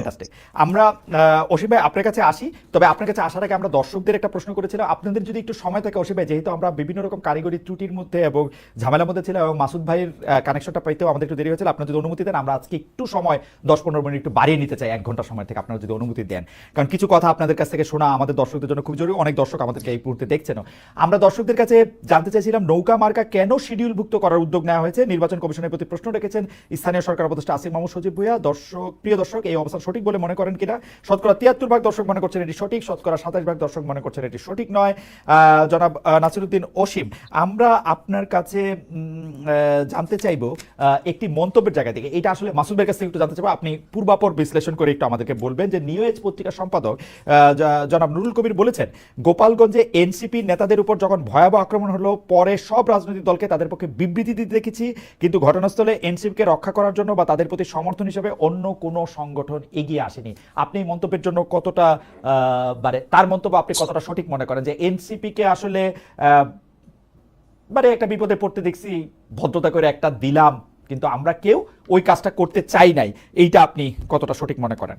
পাশে দাঁড়ায়নি। পাশে দাঁড়ানোর বিষয়টা আমি আপনাকে একটা কথা বলি। যখন আপনার যে ঘটনাগুলো ঘটেছে, ডিসম্যান্টেল যখন হয়ে গেছে, আক্রমণ যখন হয়েছে, স্টেজে আগুন দিয়েছে, তখন এনসিপি নেতৃবৃন্দরা আপনার পুলিশ সুপারের কার্যালয়ে অবস্থান নিয়েছে। তার মধ্য দিয়ে কিন্তু আপনার আওয়ামী লীগ বা আপনার নিষিদ্ধ ঘোষিত আওয়ামী লীগ অথবা গোপালগঞ্জের অধিবাসী যারা দাবি করেন, তাদের সঙ্গে সেনাবাহিনী এবং পুলিশ সংঘর্ষে লিপ্ত ছিল। সে সময় সেই সংঘর্ষের মাঝখানে কারো যাওয়াটা খুব একটা যুক্তিসঙ্গত বা যৌক্তিক ছিল কিনা সেটা আমি মনে করি না, বিবেচনার মধ্যে আনি না। আমি মনে করি যে আপনি নিজেকে স্বপ্রণোদিত ভাবে বিপদের মধ্যে ঠেলে দেবেন, কারণ ততক্ষণে তারা নিরাপদ আশ্রয়ে চলে গেছেন। দ্বিতীয় যেই কাজটা করেছে, বাংলাদেশ জাতীয়তাবাদী দলের পক্ষ থেকে কিন্তু মিছিল করা হয়েছে সমগ্র গোপালগঞ্জ শহর জুড়ে। তারা শহর প্রদক্ষিণ করেছেন, তারা শান্তির পক্ষে, এবং যারা আপনার এই বিশৃঙ্খলা তৈরি করেছেন তাদের বিরুদ্ধে। তাহলে বাংলাদেশ জাতীয়তাবাদী দল দায়িত্বশীলতার পরিচয়টা দিয়েছেন যখন প্রয়োজন হয়েছে। অপ্রয়োজনীয়ভাবে আমি কাউকে নিজেকে বিপদগ্রস্ত করার কোনো কারণ আমি মনে করি না। সেক্ষেত্রে বাংলাদেশ জাতীয়তাবাদী দল তার অবস্থান থেকে যথার্থ দায়িত্ব পালন করেছে। সেক্ষেত্রে তাকে যদি কেউ বলেন যে দায়িত্বহীনতার আপনার অপবাদ দেওয়া হয় কিংবা বোঝা চাপানো হয়, সেটা সঠিক না। ওকে, অসীম ভাই, মাসুদ ভাই যে কথাটি বললেন যে আসলে জামাতে ইসলামী সে সময় একাধিক অনুষ্ঠান করেছেন, সেই অনুষ্ঠানগুলি তারা শান্তিপূর্ণভাবে করতে পেরেছেন, কেন্দ্রীয় নেতাদেরও অংশগ্রহণ ছিল, আপনিও বলেছেন বিএনপি বিভিন্ন রকম অনুষ্ঠান করেছে। আপনার কাছে কি মনে হয় যে এনসিপিকে আক্রমণ এবং জামাতে ইসলামী এবং বিএনপিকে আক্রমণ না করা, সেইটা কি আসলে, বা সেরকম পরিস্থিতি না পড়া, সেটা কি আসলে বিএনপি বা জামাতে ইসলামকে সমীহ করা, নাকি আওয়ামী লীগ এখনো মনে করে এনসিপি তাদেরকে আসলে উৎখাত করেছে, বিএনপি বা জামায়াত নয়? আপনার এই শেষ কথাটাই হচ্ছে আমি আপনার সঙ্গে একমত। বাংলাদেশ জাতীয়তাবাদী দল, বাংলাদেশ জামাত ইসলাম, এগুলো আপনার রেজিমেন্টেড ফোর্স এই মুহূর্তে বাংলাদেশে, এটা আপনি মানেন বা না মানেন। আওয়ামী লীগ ফেসিস হিসেবে 15 বছর শাসন করেছে, কিন্তু এই দলগুলোকে দমাতে পারেনি। জামাত ইসলামের রেজিস্ট্রেশন তারা বাতিল করেছে, কিন্তু জামাত ইসলামকে নিষিদ্ধ ঘোষণা করেনি। ওই সাহসটুকু বাংলাদেশ আওয়ামী লীগের ছিল না। বাংলাদেশ জাতীয়তাবাদী দলকে আপনার খালে বিলে নালায় দৌড়িয়েছে, দাবড়িয়েছে, কিন্তু বাংলাদেশ জাতীয়তাবাদী দলের নেতা কর্মীদেরকে দাবিয়ে রাখতে পারেনি আওয়ামী লীগ। তার মানে তাদের শেকড় কত গভীরে প্রথিত, এটা বাংলাদেশ আওয়ামী লীগ খুব ভালো করে জানে। এখন কথাটা হচ্ছে, এনসিপির উপরে তাদের যে রোষটা, যেটা তাদের আক্রোশ, সেটা সঙ্গত কারণেই বেশি হবে। যদিও বলতেন আওয়ামী লীগ নেত্রী যে ছাত্ররা কিছু করছে না, ওই জামাত শিবির করছে। 18 সালেও আমরা দেখেছি জামাত শিবির করছে, 24 সালেও দেখেছি জামাত শিবিরই করছে।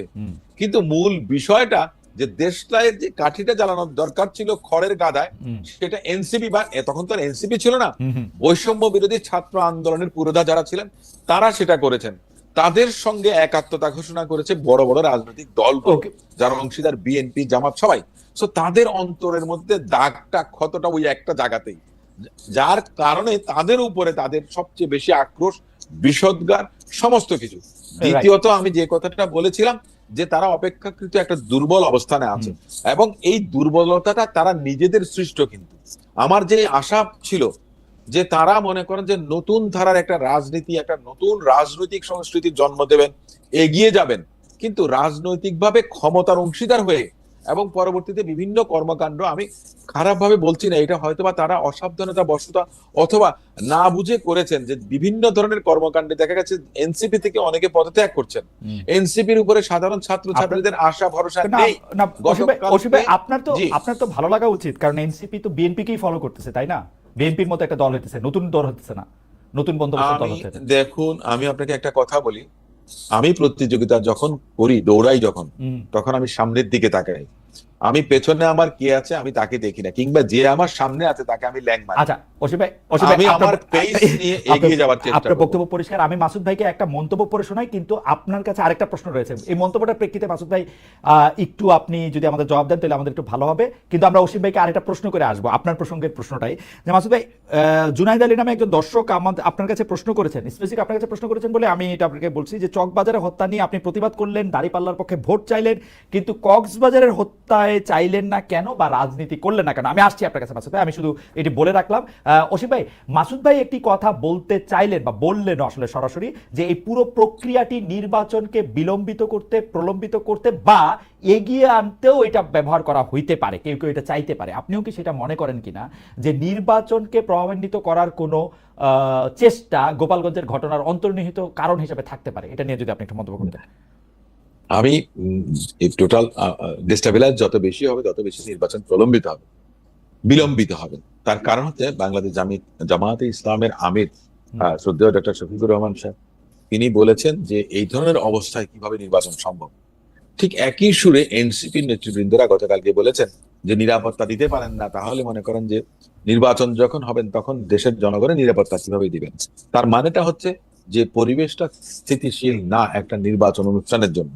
তার মানেটা হচ্ছে যে নির্বাচনটাকে বিলম্বিত করার জন্য, নির্বাচনটাকে এগিয়ে আনার জন্য যেটা বিষয়, সেটা হচ্ছে যে মাননীয় প্রধান উপদেষ্টা, যিনি সর্বজন শ্রদ্ধেয়, তিনি এখন আমার মনে হয় রিয়েলাইজ করছেন যে যত তাড়াতাড়ি সম্ভব নির্বাচনটা দিয়ে আমি বিদায় হয়ে যাই। আমার যে রেপুটেশন আছে, আমার যে স্ট্যান্ডিং আছে, যে শ্রদ্ধাবোধ আছে, সেটা নিয়ে যদি আমি বিদায় হতে পারি তাহলেই বোধহয় ওনার জন্য ভালো। এই বোধোদয়টা ওনার হয়েছে। সো ফর এন্ড এগেইনস্ট দুদিকেই, আমরা তো লয়ার, তো আপনারা সাংবাদিক, আপনারাও কিন্তু মুদ্রার এপিড ওপিড দেখেন। আমরাও, আমি একজন আইনজীবী হিসেবে তাই মনে করি যে এগিয়ে আনারও বিষয় থাকতে পারে, পিছিয়ে দেবারও বিষয় থাকতে পারে, কিন্তু এই এগিয়ে আনার প্রশ্নে এনসিপি কি আপনার কোনো কর্মকাণ্ড করবে বা অন্যরা তা করবে? এমনকি দেখেন পতিত যে আওয়ামী লীগ, তারাও কি চাইবেন যে তাদেরকে বাদ দিয়ে এদেশে নির্বাচন হয়ে যাবে? তারা তো একসময় এদেশে স্টেক হোল্ডার ছিলেন। সুতরাং আওয়ামী লীগ চায় সবকিছু একই সূত্রে গাঁথা। রাইট, আওয়ামী লীগ চায় ইলেকশনটা পরে হোক। আওয়ামী লীগ ইলেকশন যদি এখন হয় তাহলে তো দে আর লেফট উইথ নাথিং। রাইট। আর জামায়াত ইসলামী চায় ইলেকশন এপ্রিল মাসের মধ্যে হোক। জামাত ইসলাম এপ্রিল মাসে হোক কিংবা আরো পরে হোক সেটা আমি ঠিক বুঝি না, কিন্তু কথাটা হচ্ছে বিএনপি চায় ইলেকশন ফেব্রুয়ারিতে হোক। বিএনপি তো ডিসেম্বরেও নির্বাচন চায়, এখনো চায়। মাননীয় প্রধান উপদেষ্টা বলেছেন ডিসেম্বরের মধ্যে নির্বাচন অনুষ্ঠান করার জন্য। এনসিপি কি চায়? এনসিপি ইলেকশনটা ফেব্রুয়ারিতে চায়, যত সময় চায়, কি মনে হয় আপনার কাছে? না, ওনারা নির্বাচনটা চান কি চান না আমি তো ঠিক সেটা বুঝতে পারছি না। কারণ এনসিপির চাওয়াটা তারা বলছেন যে সংস্কার না হলে হবে না, পিআর পদ্ধতি যদি চালু না হয় তাহলে হবে না নির্বাচন, সংস্কার শেষ না হলে নির্বাচন হবে না। তারা এক এক সময় এক একটা কথা বলেন, কিন্তু তাদের বোঝা উচিত যে দেশটাকে এগিয়ে নেওয়ার জন্য আমি আমার দল থেকেও বলেছি যে যদি আমার দলের সঙ্গে তাদের নেগোসিয়েশন হয়, আমার দল যদি কোথাও আমাকে সংসদ সদস্য হিসেবে মনোনীত করতে চান, আমি বলবো যে ওই দলটা তাদেরকে দিয়ে দেন। ওকে, আমি এটা আরো বলেছি, আগেও বলেছি। না অসীম ভাই, আপনাকে ধন্যবাদ। আমি একটু মাসুদ ভাইকে জানতে চাই যে মাসুদ ভাই, আপনাদের কাছে একজন দর্শক স্পেসিফিকলি আপনার কাছে প্রশ্ন করতেছিলেন যে আপনি আসলে চকবাজার বা মিটফোর্ডের ঘটনা নিয়ে কথা বললেও আসলে কক্সবাজারের ঘটনাটা নিয়ে কেন কথা বলেন? আপনি যদি আমাদের একটু বলেন, আমাদের অনেকগুলো বিষয় আছে, আপনি যদি একটু খুব সংক্ষেপে বলেন। আরেকটি প্রসঙ্গ হচ্ছে যে আমাদের একজন দর্শক আমার কাছে প্রশ্ন করেছেন, দর্শকটাকে আবার হারিয়ে ফেললাম, যে গোপালগঞ্জে যেতে কি এনসিপির খালেদ মহিউদ্দিনের কাছে অনুমতি নিতে হবে? না ভাই, নিতে হবে না, আপনারা যান গোপালগঞ্জে। জি মাসুদ ভাই, আপনি বলেন। জি খালেদ ভাই, আমি আপনাকে একটু বলি যে আপনার মাধ্যমে আমার এই সম্মানিত দর্শককে ধন্যবাদ যে তিনি প্রশ্ন করেছেন এবং আমাকে মেনশন করেছেন, এজন্য আমি গর্বিত। দ্বিতীয় হচ্ছে যে প্রত্যেকটা হত্যাকাণ্ডই হত্যাকাণ্ড, কিন্তু এটা তো ঠিক যে 2024-এর জুলাই আগস্টে অনেক ভাই বোন শহীদ হয়েছেন। আমরা কি সবাই নাম জানি? আমরা কি সবগুলো ঘটনা মুখস্থ আছে? 18 জুলাই আমাদের প্রিয় শহীদ আবু সাঈদের কথাটা কিন্তু আমাদেরকে হৃদয়ে দাগ কেটেছে। কেন কেটেছে? কেটেছে এই জন্য যেটা নির্মম, এটা অত্যন্ত ভয়ানক ছিল, বিভৎস ছিল। 16 জুলাই, সরি 16 জুলাই, দুঃখিত, 16 জুলাই। কেন এটা আমাদেরকে দাগ কেটেছে? দাগ কেটেছে, এটা বিভৎস ছিল, এটা নারকীয় ছিল, এটা অমানবিক ছিল, এটা হায়ানার একটা সিনারিও ছিল। ঠিক আপনি দেখেন যে মিটফোর্ডের ঘটনাটা তো দেশ না, আমাদের পুরো বিশ্বকে কাঁপিয়ে তুলেছে। কেন? তিনটা জিনিস আছে। একটা হচ্ছে একটা মানে লাশের উপরে নৃত্য করার দৃষ্টান্ত আমাদের 2006 সেখানে 28 অক্টোবর ছিল। এখানে যেটা হয়েছে শুধু নৃত্য না, একটা পাথর দিয়ে মৃত ব্যক্তির তার চেহারাটাকে বিকৃত করে দেওয়া হচ্ছে। জানা গেছে যে সে মারা গেছে, তারাই নিশ্চিত হয়েছে। এরকম একটা বিষয় নিয়ে তো শুধু আমরা না, সবাই কথা বলেছে, গোটা বিশ্ব কথা বলেছে। সুতরাং এটা নিয়ে কথা বলা আর কক্সবাজারে জমির বিরোধ নিয়ে ঘটনাকে কেন্দ্র করে একটা ব্যক্তি মারা যাওয়াটা নিশ্চয়ই নিন্দনীয় এবং এটা অপরাধযোগ্য। সেইটার ঘটনাটা মিটফোর্ডের সাথে তুলনা করাটা বোধহয় আমাদের কারোর জন্য যথার্থ হবে না। সেই জন্য বলছি যে মিটফোর্ডের ঘটনাটা আমাদেরকে বিবেকবান প্রত্যেক নাগরিককে, কেউ এটা আমি বলেছি আমার এক বক্তব্যে যে 5 সেকেন্ডের বা 10 সেকেন্ডের ভিডিওটা পুরোটা কেউ শেষ করে দেখতে পেরেছে বলে আমার মনে হয় না, বা যে দেখতে পেরেছে সে 1-2 রাত ঘুমাতে পেরেছে কিনা আমি নিশ্চিত নই। সুতরাং এটা নিয়ে জামাত ইসলামী না, গোটা দেশবাসী কথা বলা প্রয়োজন মনে করেছে। তার অংশ হিসাবে জামাত ইসলামীর আমি একজন কর্মী হিসাবে আমিও জনগণের হয়ে কথা বলার চেষ্টা করেছি। দ্বিতীয় হচ্ছে যে এরকম ঘটনাকে কেন্দ্র করে কথা বলাটাই তো আমাদের দায়িত্ব, যাতে এই নৃশংস হত্যাকাণ্ড আর ভবিষ্যতে কেউ ঘটাতে না পারে। চাঁদার মতো বিষয়কে কেন্দ্র করে, তারপরে দখলদারিত্বের মতো ঘটনাকে কেন্দ্র করে তার সন্তান বলেছে যে আমি বাবাকে জিজ্ঞেস করতাম তোমার টেনশন কিসের, বলছে আমাকে মাসে 2 লক্ষ টাকা করে আমার কাছ থেকে চাওয়া হচ্ছে, না হলে আমার ব্যবসা বন্ধ করে দিতে হচ্ছে, দোয়া করো আমার জন্য। তো এই জায়গাটা আমাদের কাছে খুব স্পর্শকাতর মনে হয়েছে এবং বিশ্ববাসী বা আমার প্রিয় দেশবাসীর কাছে স্পর্শকাতর মনে হয়েছে। সেই জায়গাটা সরকারও বলেছে যে এটা বিশেষ ট্রাইব্যুনাল নিয়ে তারা বিচারের উদ্যোগ গ্রহণ করেছে, খুব স্বাভাবিক না এটা? কিন্তু মাসুদ একটা ছোট্ট বিষয়, এইটা আপনি সবচেয়ে ভালো বলতে পারবেন, যে সেইটা হচ্ছে যে পুরান ঢাকায় বা মিটফোর্ডে যে নারকীয় পৈশাচিক ঘটনা ঘটেছে, যেটা আমাদের অনেককে স্তব্ধ করে দিচ্ছে, সেই ঘটনাটার ক্ষেত্রে আসলে কোনো চাঁদাবাজির প্রসঙ্গ ছিল না। আমরা এখন যদ্দূর যেটা আনফোল্ড করতেছে, এটা বিএনপির 2টা গ্রুপের মধ্যে বা 2টা জনের মধ্যে বা 2টা দলের মধ্যে, উপদলের মধ্যে একটা আভ্যন্তরীণ গন্ডগোল ছিল। এইটাকে যে চাঁদাবাজি, বিএনপি এর জন্য দায়ী, তারেক রহমানের এগেইনস্টে স্লোগান, বিএনপিকে সারা বাংলাদেশের কাছে ভিলেন করে তোলা, অনেকে বলে থাকেন যে পুরো ব্যাপারটা ঠিক হোক বেঠিক হোক, এই পুরো ব্যাপারটা পরিচালনা করেছেন জনাব শফিকুল ইসলাম মাসুদ, কারণ তার বুদ্ধি বেশি, তার সাংগঠনিক দক্ষতা বেশি এবং তিনি এটা সবার আগে সামনে আনছেন। আপনি কি মনে করেন যে এটা ঠিক হয়েছে আসলে এই কাজটা এরকম করা, যে বিএনপি আপনাদের প্রতিপক্ষ সেটা ঠিক আছে, কিন্তু বিএনপিকে যে এরকম ভিলিফাই করা এইটা ঠিক হয়েছে কিনা, মানে এটা ওয়াজ ইট? আচ্ছা দেখেন যে মিটফোর্ডের এই ঘটনাটা তো আমরা সবাই বুঝি যে এটা একটা স্পর্শকতা, আপনি নিজেও বলেছেন যে এটা একটা বিভৎস ঘটনা। যদি আমি আপনার যুক্তির খাতিরেই যদি বলি যে এটা একটা দ্বন্দ্ব এবং 2 গ্রুপের, এবং সেটা বিএনপিরই 2 গ্রুপের হয়ে থাকে, সেটাও কি আমাদের কাছে গ্রহণযোগ্য কোনো ব্যাপার হবে? সেই জায়গাটা আমি বলছি যে তার সন্তান এখনো ভিডিও ক্লিপে পাওয়া যাচ্ছে, আমরা সেটা তো এখনো ভেরিফাই করতে পারি নাই, কিন্তু তার সন্তান, তার মেয়েও বলেছে, তার স্ত্রীও বলেছে। এইটাকে আসলে দেখানো হয়েছে যে বিএনপি একটা চাঁদাবাজ দল, একটা চাঁদাবাজের একটা গ্রুপ গিয়ে একজনের কাছে চাঁদা চায়, চাঁদা যদি না পায় তারপরে এটাকে পাথর ছুঁড়ে মারা হয়েছে। এবং আমাদের এনসিপি জি ভাই বলেন। খালিদ একটা কথা একটু বলি আপনাকে। আমার শুধুমাত্র ওই দিন 12ই জুলাই, এটা সম্ভবত 9 তারিখে ঘটনা ঘটেছে, এটা 12ই জুলাই মিডিয়াতে এসেছে এবং ওই দিন আমার 2টো প্রোগ্রাম ছিল। একটা প্রোগ্রাম ছিল ডেমরাতে, সেখানে আমি এটা বলেছি যে আমি ওখানে পরিষ্কার বলেছি যে আমি কোন দলের বিরুদ্ধে বা কোনো ব্যক্তির বিরুদ্ধে কথা বলার জন্য এটা বলছি না। আমার ভিডিওটা এখনো পাবেন। কোন দল বা কোনো ব্যক্তির বিরুদ্ধে বলার জন্য বলছি না, আমি বলছি দেশের মানুষের মানবিক বিবেচনা নেওয়ার জন্য যে এরকম অমানবিক কোন হত্যাকাণ্ডের জন্য আমাদের এই বাংলাদেশ নতুন করে 2024-এর জুলাই আগস্টে। কিন্তু মাসুদ ভাই correct me if I am রং, মাসুদ ভাই আমি কারেক্ট মি ইফ রং, আমি কিন্তু আপনার শো দেখি, তো সেই জন্য আমার আপনার কথা শুনে যেটা মনে হয়েছে যে এই অমানবিকতার জন্য দায়ী হচ্ছে বিএনপি, মানে বিএনপি। আবার বলি খালিদ ভাই, আবার 13 তারিখে যে আমরা প্রতিবাদ সমাবেশ করেছি, বিক্ষোভ সমাবেশ করেছি, সেখানেও আমি স্টার্ট করেছি, আমার পাশে আমার সভাপতি মানে আমার আমির নুর ইসলাম বুলবুল ভাই ছিলেন, যে আপনি তো আজকে কিছুটা লিবারেল করে শুরু করেছেন, ভালো হয়েছে যে পুরো আপনার এই ইনস্ট্রাকশনটাকে কেন্দ্র করে সবাই বক্তব্য দিয়েছে। আমার আমির আমাকে বলেছেন যে আমি শুরু করেছিলাম যে আজকের আমাদের এই সমাবেশটা কোনো ব্যক্তি বা দলের বিরুদ্ধে নয়, আমাদের এই সভা বা সমাবেশটা হচ্ছে এই অমানবিকতার বিরুদ্ধে, এই নৃশংসতার বিরুদ্ধে, এই বিভৎসতার বিরুদ্ধে। এটা যদি ভবিষ্যতে আর কেউ কারোর ব্যাপারে না করেন সেই ব্যাপারে আমি কিন্তু স্টার্টিংটা একদম, আমি তো প্রোগ্রাম পরিচালনার দায়িত্ব মহানগরের সেক্রেটারি হিসাবে, সেই জায়গায় কিন্তু স্টার্টিংটা করে আমি মেসেজ দিতে চেয়েছি, যাতে এটা কেউ কোনো পরবর্তী যারা বক্তব্য দিবেন তারা যেন কোনো ব্যক্তি বা কোনো দলকে টার্গেট করে কথা বলে আমরা জিনিসটাকে যেন পলিটিসাইজ না করি। সুতরাং আমাকে যদি কেউ মনে করে যে শফিকুল ইসলাম মাসুদ এটাকে ওকে, হাইলাইটস ঠিক করেছে আছে। কোনো ব্যক্তি বা দলকে পরিষ্কার- টার্গেট করে, এটা দুর্ভাগ্যজনক। ঠিক আছে, এটা পরিষ্কার। আমি একটু অসীম ভাইয়ের কাছে আসতে চাই। অসীম ভাই, আপনি যেহেতু একজন জুরিস্ট, আমাদের অনেক দর্শক আমাদেরকে প্রশ্ন করছে যে গোপালগঞ্জে যে 4 জন মানুষ মারা গেছে তাদেরকে সেনাবাহিনী গুলি করেছে না পুলিশ গুলি করেছে, এবং তাদের গুলি করাটা আসলে জরুরি ছিল কিনা, তা আমরা যাদেরকে প্রোটেকশন দেওয়ার কথা বলতেছি তাদের কারণে এই গুলি চালানোটা প্রশাসনের একটা বিশাল ব্যর্থতা হিসাবে পরিচিত হবে কিনা, এবং এই গুলি চালানোটা প্রয়োজনীয় ছিল কিনা। সেনাবাহিনী এই গুলি যদি চালিয়ে থাকে তাহলে সেই অর্ডার কে দিল? ধন্যবাদ। সেনাবাহিনী গুলি চালিয়েছে, কিন্তু সেনাবাহিনীর গুলিতে কেউ নিহত হয়েছেন কিনা সেটা আমরা কেউ জানি না। হুম। বা আইন শৃঙ্খলা রক্ষাকারী বাহিনী বা পুলিশ তাদের গুলিতে হয়েছে কিনা, কিংবা আপনাদের মাধ্যমে আমরা দেখেছি অনেক আগ্নেয়াস্ত্রধারী গোপালগঞ্জবাসী আপনার গুলিবর্ষণ করেছেন। আপনার 9 শুটার গান সহ দেখেছি, রিভলভার সহ দেখেছি, পিস্তল সহ দেখেছি। তারা কারা ছিলেন? তারা না সেনাবাহিনীর, না এনসিপির, না আপনার পুলিশের। হুম।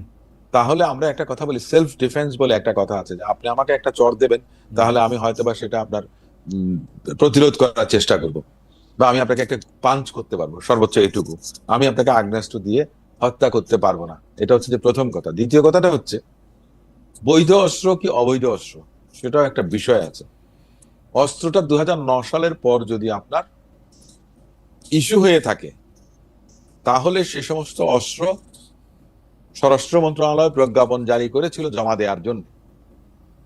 হাজার হাজার অস্ত্র কিন্তু অবৈধ হয়ে গেছে। অস্ত্র অবৈধ হয়ে গেছে কারণ জমাটা পড়েনি।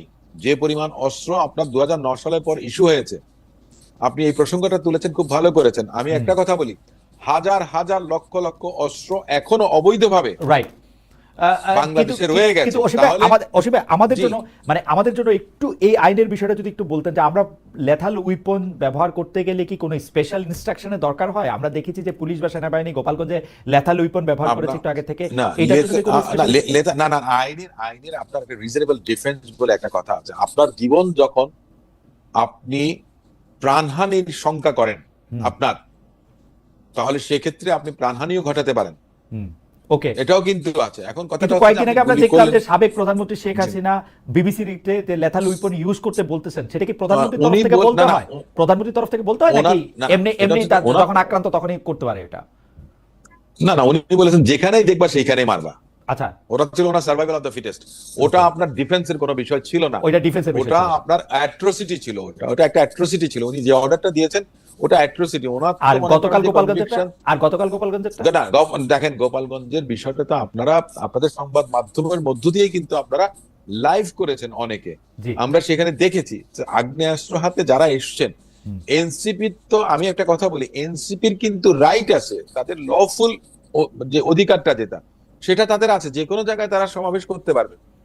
কথাটা হচ্ছে যে সময় উপযোগী কিনা, বা অ্যাভয়েড করতে পারতাম কিনা, কিংবা রাষ্ট্র আগে তাদের সিকিউরিটি এনশিওর করতে না পারত। অসীম ভাই, আমি যে জায়গাটা বুঝতে চাইতেছি সেই জায়গাটা হইতেছে যে এই যে গোপালগঞ্জে অবৈধ অস্ত্র আমি দেখতে পাচ্ছি, তখন যে আমি লিথাল উইপন ইউজ করলাম, শুট টু কিল করলাম, সেইটার ক্ষেত্রে সরকারের মানে যে 3 জন খুব বসে থেকে সেগুলি মনিটর করতেছেন, 3 উপদেষ্টা নাকি ডক্টর মোহাম্মদ ইউনূস, তারা এই অর্ডারটা দিয়েছিলেন না তারা নিজে থেকে করেছেন? আপনার কাছে কি মনে হয়?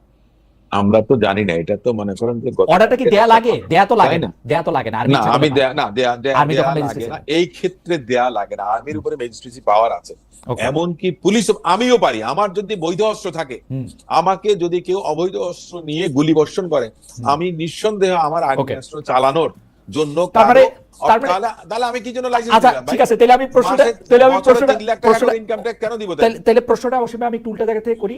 সেইটা হচ্ছে আর্মি গুলি করতেছে, লোক মারা যেতেছে, অনেক না 4 জন 3 জন, কেউ বলে থাকেন যে আরো 2-1 জন বেশি হয়তো আহত হয়ে থাকতে পারেন। সেই ক্ষেত্রে উপদেষ্টারা যখন তারা এটা দেখতেছিলেন তখন তারা মনে করছেন যে কাজটা ঠিকই আছে, মানে তারা তো এটা বন্ধ করতে বলেন নাই। দেখেন, কারো তো বলার দরকার না যে বন্ধ করেন কিংবা কন্টিনিউ করেন। তাহলে তো 3 জন বা 4 জন, তাহলে তারা মনিটরিং করে কি 400 হতে পারে। তাহলে তারা মনিটরিং করে কি 300 বা করতেছিলেন? 400 হতে পারে। রাইট, তারা মনিটরিংটা কি করতেছিলেন? ওনাদের একটা দায়বদ্ধতা, আমি যতটুকু বুঝি সেটা হচ্ছে যে ওনাদের লোকজনদেরকে, এখন অনেকে ট্রল করেন, হ্যাঁ, কি শাপলা না এপিসি, কিন্তু মানে শাপলা না ট্যাঙ্ক। না কিন্তু কিন্তু মানেটা অসীম ভাই, কি? কিন্তু অসীম ভাই, নিরাপদে আমি তাদেরকে ফৌজদারি যারা কার্যবিধি, নিয়ে অসীম ভাই, আসছে। আমি ফৌজদারি কার্যবিধি যতটুকু আপনি তো বুঝি, ম্যাজিস্ট্রেট ছিলেন, আমি ফৌজদারি আপনি তো কার্যবিধি ম্যাজিস্ট্রেট যতটুকু বুঝি, ছিলেন। আমি যদি ফৌজদারি কার্যবিধি যতটুকু বুঝি, মাঠে যেটা হইতেছে সেটা একজন স্বরাষ্ট্র উপদেষ্টা তার আরো দুজন উপদেষ্টা নিয়ে মনিটর করবেন, দ্যাট অ্যালার্মস এ বেল। সাংঘাতিক রকমের ঘন্টা, কিন্তু আপনি কিন্তু কোর্টে এইটাকে আপনি মানে পার করতে পারবেন না কিন্তু, যদি বাংলাদেশে কোনোদিন ন্যায় বিচার হয় আপনি এটা করতে পারেন না। এবং এটা আপনি নাম দিতে পারেন না যে আপনি মনিটর করতেছেন, আপনি খোঁজ রাখতে পারেন, আপনি নাম দিতে পারেন না। আপনি একজন প্রথিতযশা ফৌজদারি লয়ার, আপনি জানেন যে তাহলে এটারে কি না, না, মিন না, হয় না, সেটা তো না। আপনি বুঝতে পারতেছেন। মানে আমি কি এটা ভিডিও গেম দেখতেছি, আমি এখানে বসে বসে ওরে কোমুক গুলি কর অথবা গুলি করিস না, না এখন দেখেন ক্যান দে ডু এটা দ্যাট? নিয়ে তো মানে মনে আপনি করেন আমারে বলেন ক্যান দে ডু আমি দ্যাট? না, এই বিষয়টা আমি আসলে মনে করেন যে আমার মন্তব্য করার খুব একটা বেশি কিছু নাই। এটা মানে কিভাবে আমি বলবো, আমি আসলে আমার নিজের আমি একটু মাসুদ ভাইয়ের কাছে যাই। মাসুদ ভাই, আপনার কাছে কি মনে হয়, এটা কি হয় মানে ফৌজদারি কার্যবিধি অনুসারে পুলিশ প্রশাসন ম্যাজিস্ট্রেট এদের কি স্পেসিফিক দায়িত্ব এই কারণে দেওয়া হয় যে ওই মুহূর্তের আইন শৃঙ্খলা পরিস্থিতি যেটা যেরকমই হোক তারা সিদ্ধান্ত নেবে, তারা এটার মধ্যে এটা করবে। এইটার ক্ষেত্রে তিনজন এখানে বৈশা অনেকগুলি স্ক্রিন দিয়ে তিনজন উপদেষ্টা, স্বরাষ্ট্র উপদেষ্টা সহ এটা দেখতেছেন, এটা যদি ল পয়েন্ট আপনি কোশ্চেন করেন কোর্টে, তাহলে এটার অবস্থাটা কি হবে? আপনি কোনোভাবে এটা জাস্টিফাই করতে পারবেন? মাসুদ ভাই, আপনি যদি একটু আমাদেরকে আলো দেখাইতেন। আলো হচ্ছে এখানে যে এটা অত্যন্ত দুর্ভাগ্যজনক, যেখানে আমি দেখতে পাচ্ছি যে আমার মাঠে যারা ক্রিমিনালস তারা আগ্নেয়াস্ত্র ব্যবহার করছে এবং সেটা একজন সাধারণ নাগরিকের উপরে তারা প্রয়োগ করছে। খুব স্বাভাবিক যে মানে আইনের তো আইন কিসের জন্য? আইন তো জনগণের জন্য, মানুষের জন্য তো আইন। আইনের জন্য তো মানুষ না, এই কথাটা তো আইনে বলা আছে বা আইনের একটা আমরা এসে বলে থাকি আর কি। তো যখন আমার নাগরিক বাঁচবে না, নাগরিক নিরাপদ থাকবে না, তখন আমার এই রুলস মানতে গিয়ে আমি ওই একটা উদাহরণ মাঝে মধ্যে বলি যে মানে প্রেসিডেন্ট যাবে হরিণ শিকারে, তো উজিরকে বলা আছে যে তোমার এই কাজগুলো করতে হবে আর কি। তো তার মধ্যে যে সে ঘোড়ার পিঠে উঠলে রেকাবে পা ঢুকে গেলে ওটা পাটা বের করে দিতে হবে, এটা তার লিস্টে ছিল না। তো যখন পা ঢুকে গেছে সে খুব চিৎকার করতেছে, উজিরকে বলতেছে এটা খুলে দাও খুলে দাও। সে বলছে যে স্যার ঠিক আছে, আমি একটু লিস্টটা দেখে আসি যে আপনি যে কাজ দিয়েছিলেন তার মধ্যে আপনার রেকাবে পা ঢুকে গেলে ওটা বের করার দায়িত্ব আমার আছে কিনা। তো আপনি বলেন এই উজিরের কোনো দরকার আছে এই প্রেসিডেন্টের বা এই রাজার? দরকার নাই। তো আপনি যখন বাঁচবেন না বা আমার নাগরিক যখন হুমকির মুখে পড়ে, তখন সকল আইনের ঊর্ধ্বে গিয়ে তো এটা দায়িত্ব হয়ে যায়, তখন ওখানে যারা ফোর্স থাকেন তারা নাগরিককে বাঁচাবার প্রশ্নে যা করা দরকার সেটা তারা করবেন। ওখানে তো উচ্চপদস্থ একটা আছে, কমিটি থাকে, তাদের তো একটা ক্যাডার সিস্টেম তাদের তো আছে, যে অমুকে হলে অমুক, তারপরে হলো অমুক, এই ডিসিশনটা তিনি নিতে পারবেন, এসপি নিতে পারবেন, ডিসি বলতে পারবেন। এটার জন্য তো ঢাকা পর্যন্ত না, এটা জরুরি না। তারা দেয়ালে তারা মনিটর করতেছেন, মানে একটা জায়গায় তো এবং সেখানে কে আছেন? আসিফ নজরুল, ডক্টর আসিফ নজরুল কি এটা জানেন না যে তিনি এটা করতে পারেন না? করলেও এটা প্রকাশ্যে করতে পারেন না এবং বৈশা এখানে একটা মানে সিস্টেম করে এটা করতে পারেন না। এটা তো ওনার একটু আইন কানুন তো ওনার জানা থাকতে পারার কথা। আছেন কে? স্বরাষ্ট্রমন্ত্রী, স্বরাষ্ট্র উপদেষ্টা, উনি এটা জানেন না। আমি মানলাম অসীম ভাইয়ের কথা শুনা যে আসিফ মাহমুদ সচিব ভুইয়া এগুলি বোঝেন না, ওরা দুজন তো বোঝেন। কিরকম? আচ্ছা যাই হোক, মাসুদ ভাই এটা নিয়ে আর কথা বলতে চাই না। আপনি তখন কবেন যে উপদেষ্টাদের পারলে জিগায়ও, ওদেরকে কেন জিগাও? উপদেষ্টাদের জিগাবো যদি পারি। আমার কাছে মনে হয় যে সবকিছুর পিছনে এই যে সবাই যদি জিজ্ঞেস করতে পারতাম তাহলে ভালো হইতো। আপনাদের জিজ্ঞেস করি, আপনারা এই জিজ্ঞাসা আমি আপনি না করলে জনগণ জিজ্ঞেস করবে। না, মুশকিল কি মাসুদ ভাই জানেন? ধরেন আমি জিজ্ঞেস করতেছি, আমাকে হঠাৎ করে এনসিপির বিপক্ষে আওয়ামী লীগের দালাল, চর, সালমান এফ রহমানের কেশিয়ার ইত্যাদি ইত্যাদি ইত্যাদি বানায় ফেলবে, মানে কথাই তো কওয়া যায় না এখন। যাই হোক, কন আপনারা আরো বেশি করে বলেন। আমার ঘটনা হইলো যে এই প্রশ্নটা একটু অসীম ভাই, আমি শেষ প্রসঙ্গে একটু আসতে চাই, কিন্তু এইটা বলার পরে আমি একটু মাসুদ ভাইকেও আমি এটা নিয়ে আপনি জানতে চাইবো যে আপনাদের একজন প্রথম শ্রেণীর নেতা অসীম ভাই যে সরাসরি বলেছেন জামায়াতের সঙ্গে কোনো জোট হবে না, তবে এনসিপির জন্য বিএনপির দরজা খোলা থাকবে। 1991 সালে আপনারা জামায়াতের সহযোগিতায় বিএনপি সরকার গঠনের সুযোগ পেয়েছিল। 2001 সালে সরাসরি জোটবদ্ধ ছিলেন আপনারা, বহুবার জামাতের সাথে আপনারা ছিলেন। এইবার আপনারা এই ঘোষণা দিচ্ছেন জামায়াতের সঙ্গে কোনো জোট হবে না, এনসিপির জন্য দরজা খোলা। আপনারা কি রাজনৈতিকভাবে জামায়াত থেকে এনসিপির সঙ্গে কাছাকাছি বেশি, নাকি এনসিপি কে আপনার কথায় বা আপনাদের দলের নেতাদের কথা, আপনার উপর আমি ইয়া চাপাতে চাই না যে এনসিপি যেহেতু একটু একটু একটু একটু একটু বয়স কম, তাদেরকে বেশি কন্ট্রোল করা যাবে এবং জামায়াতকে কন্ট্রোল করা যায় না, সেজন্য জামায়াতের জন্য দরজা বন্ধ রাখছেন, ওদের জন্য দরজা খোলা রাখছেন। ব্যাপারটা কি এরকম কিনা অসীম ভাই? না, রাজনীতিতে কেউ কাউকে কন্ট্রোল করুক এটা আমি কখনো চাই না, কিংবা বাংলাদেশ জাতীয়তাবাদী দল মনে করেন। 1991 সালে বাংলাদেশ জাতীয়তাবাদী দলের সঙ্গে জামাতের আপনার জোট গঠন না হলেও দৃশ্যমান একটা অ্যালায়েন্স ছিল।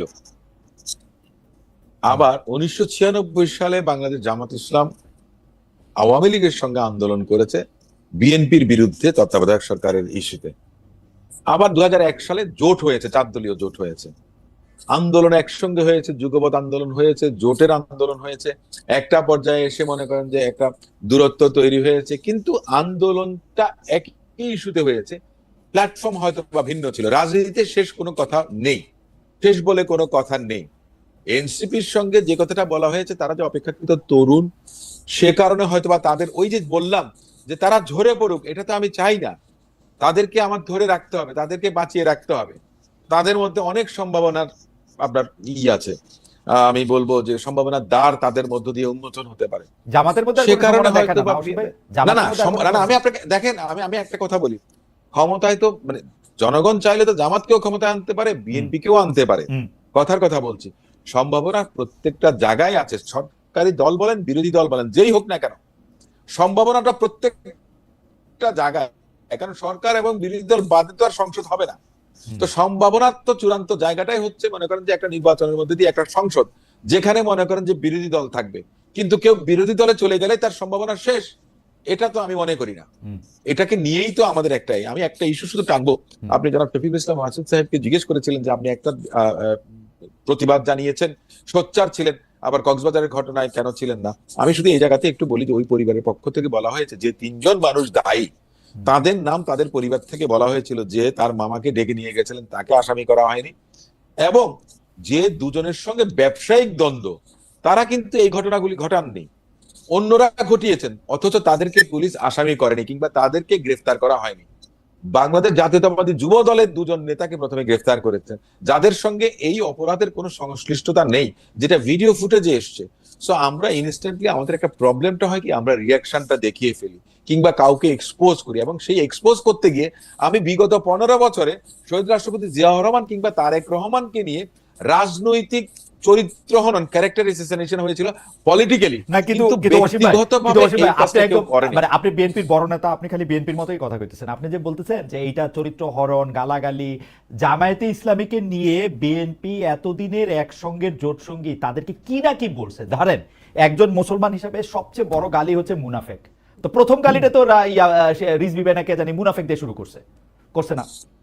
দেখেন, প্রত্যেকটা টার্মের কিন্তু একটা ভেরাসিটি থাকে। মানে মুনাফেক মানে মুনাফেক না আসলে। না, আমি ওই কথাটাই বলছি। দেখেন, এই কথাটাই আমি বলছি যে কাউয়া কাউয়া কাউয়ার পরে যে ওয়ার্ডটা এসছে, স্ল্যাং হিসেবে এসছে, খুব বাজে। কার বিরুদ্ধে এসছে?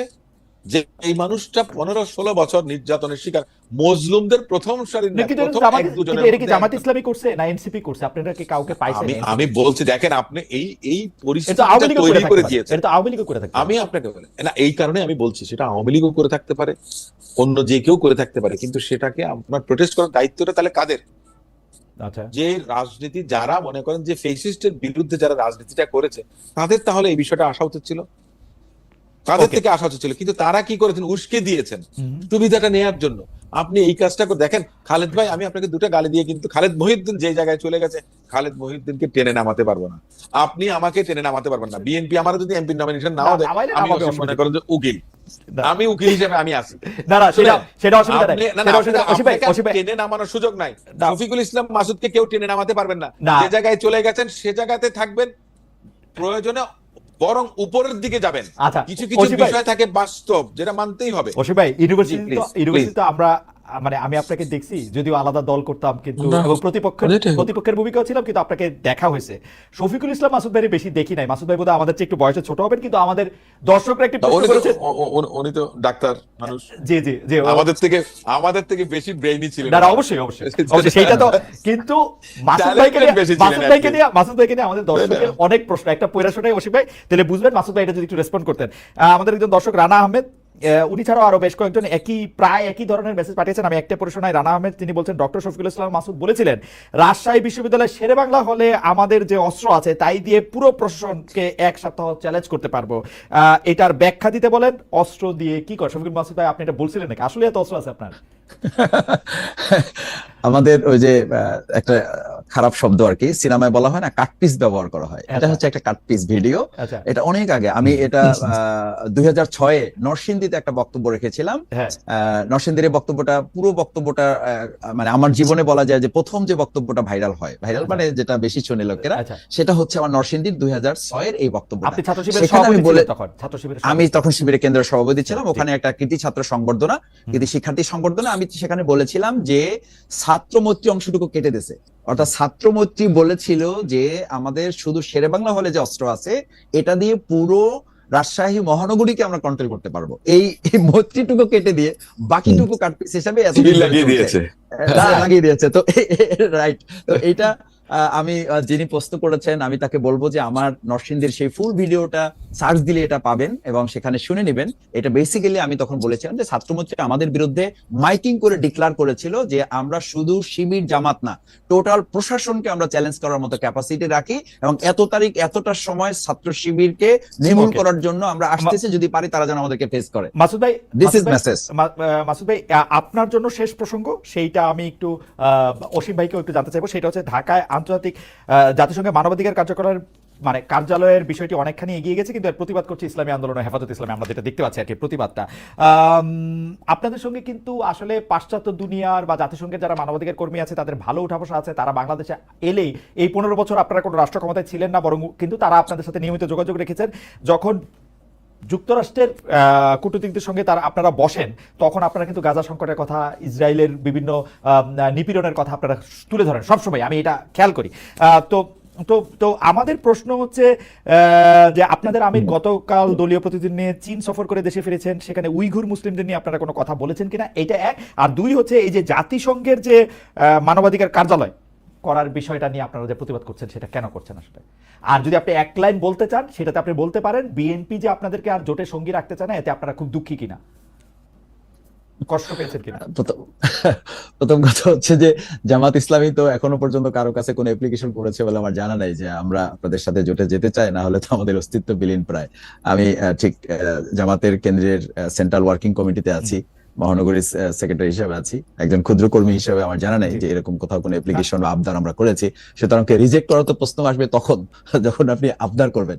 আমরা এরকম আবদার লিখিত বা মৌখিকভাবে কোথাও করি নাই। এমনি মানে আপনারা কষ্ট পাইছেন কিনা? না মানে খুশি হয়েছে, খুশি হয়েছে এটাও বলে যে বিএনপি কেসে আমরা খুশি হয়েছি।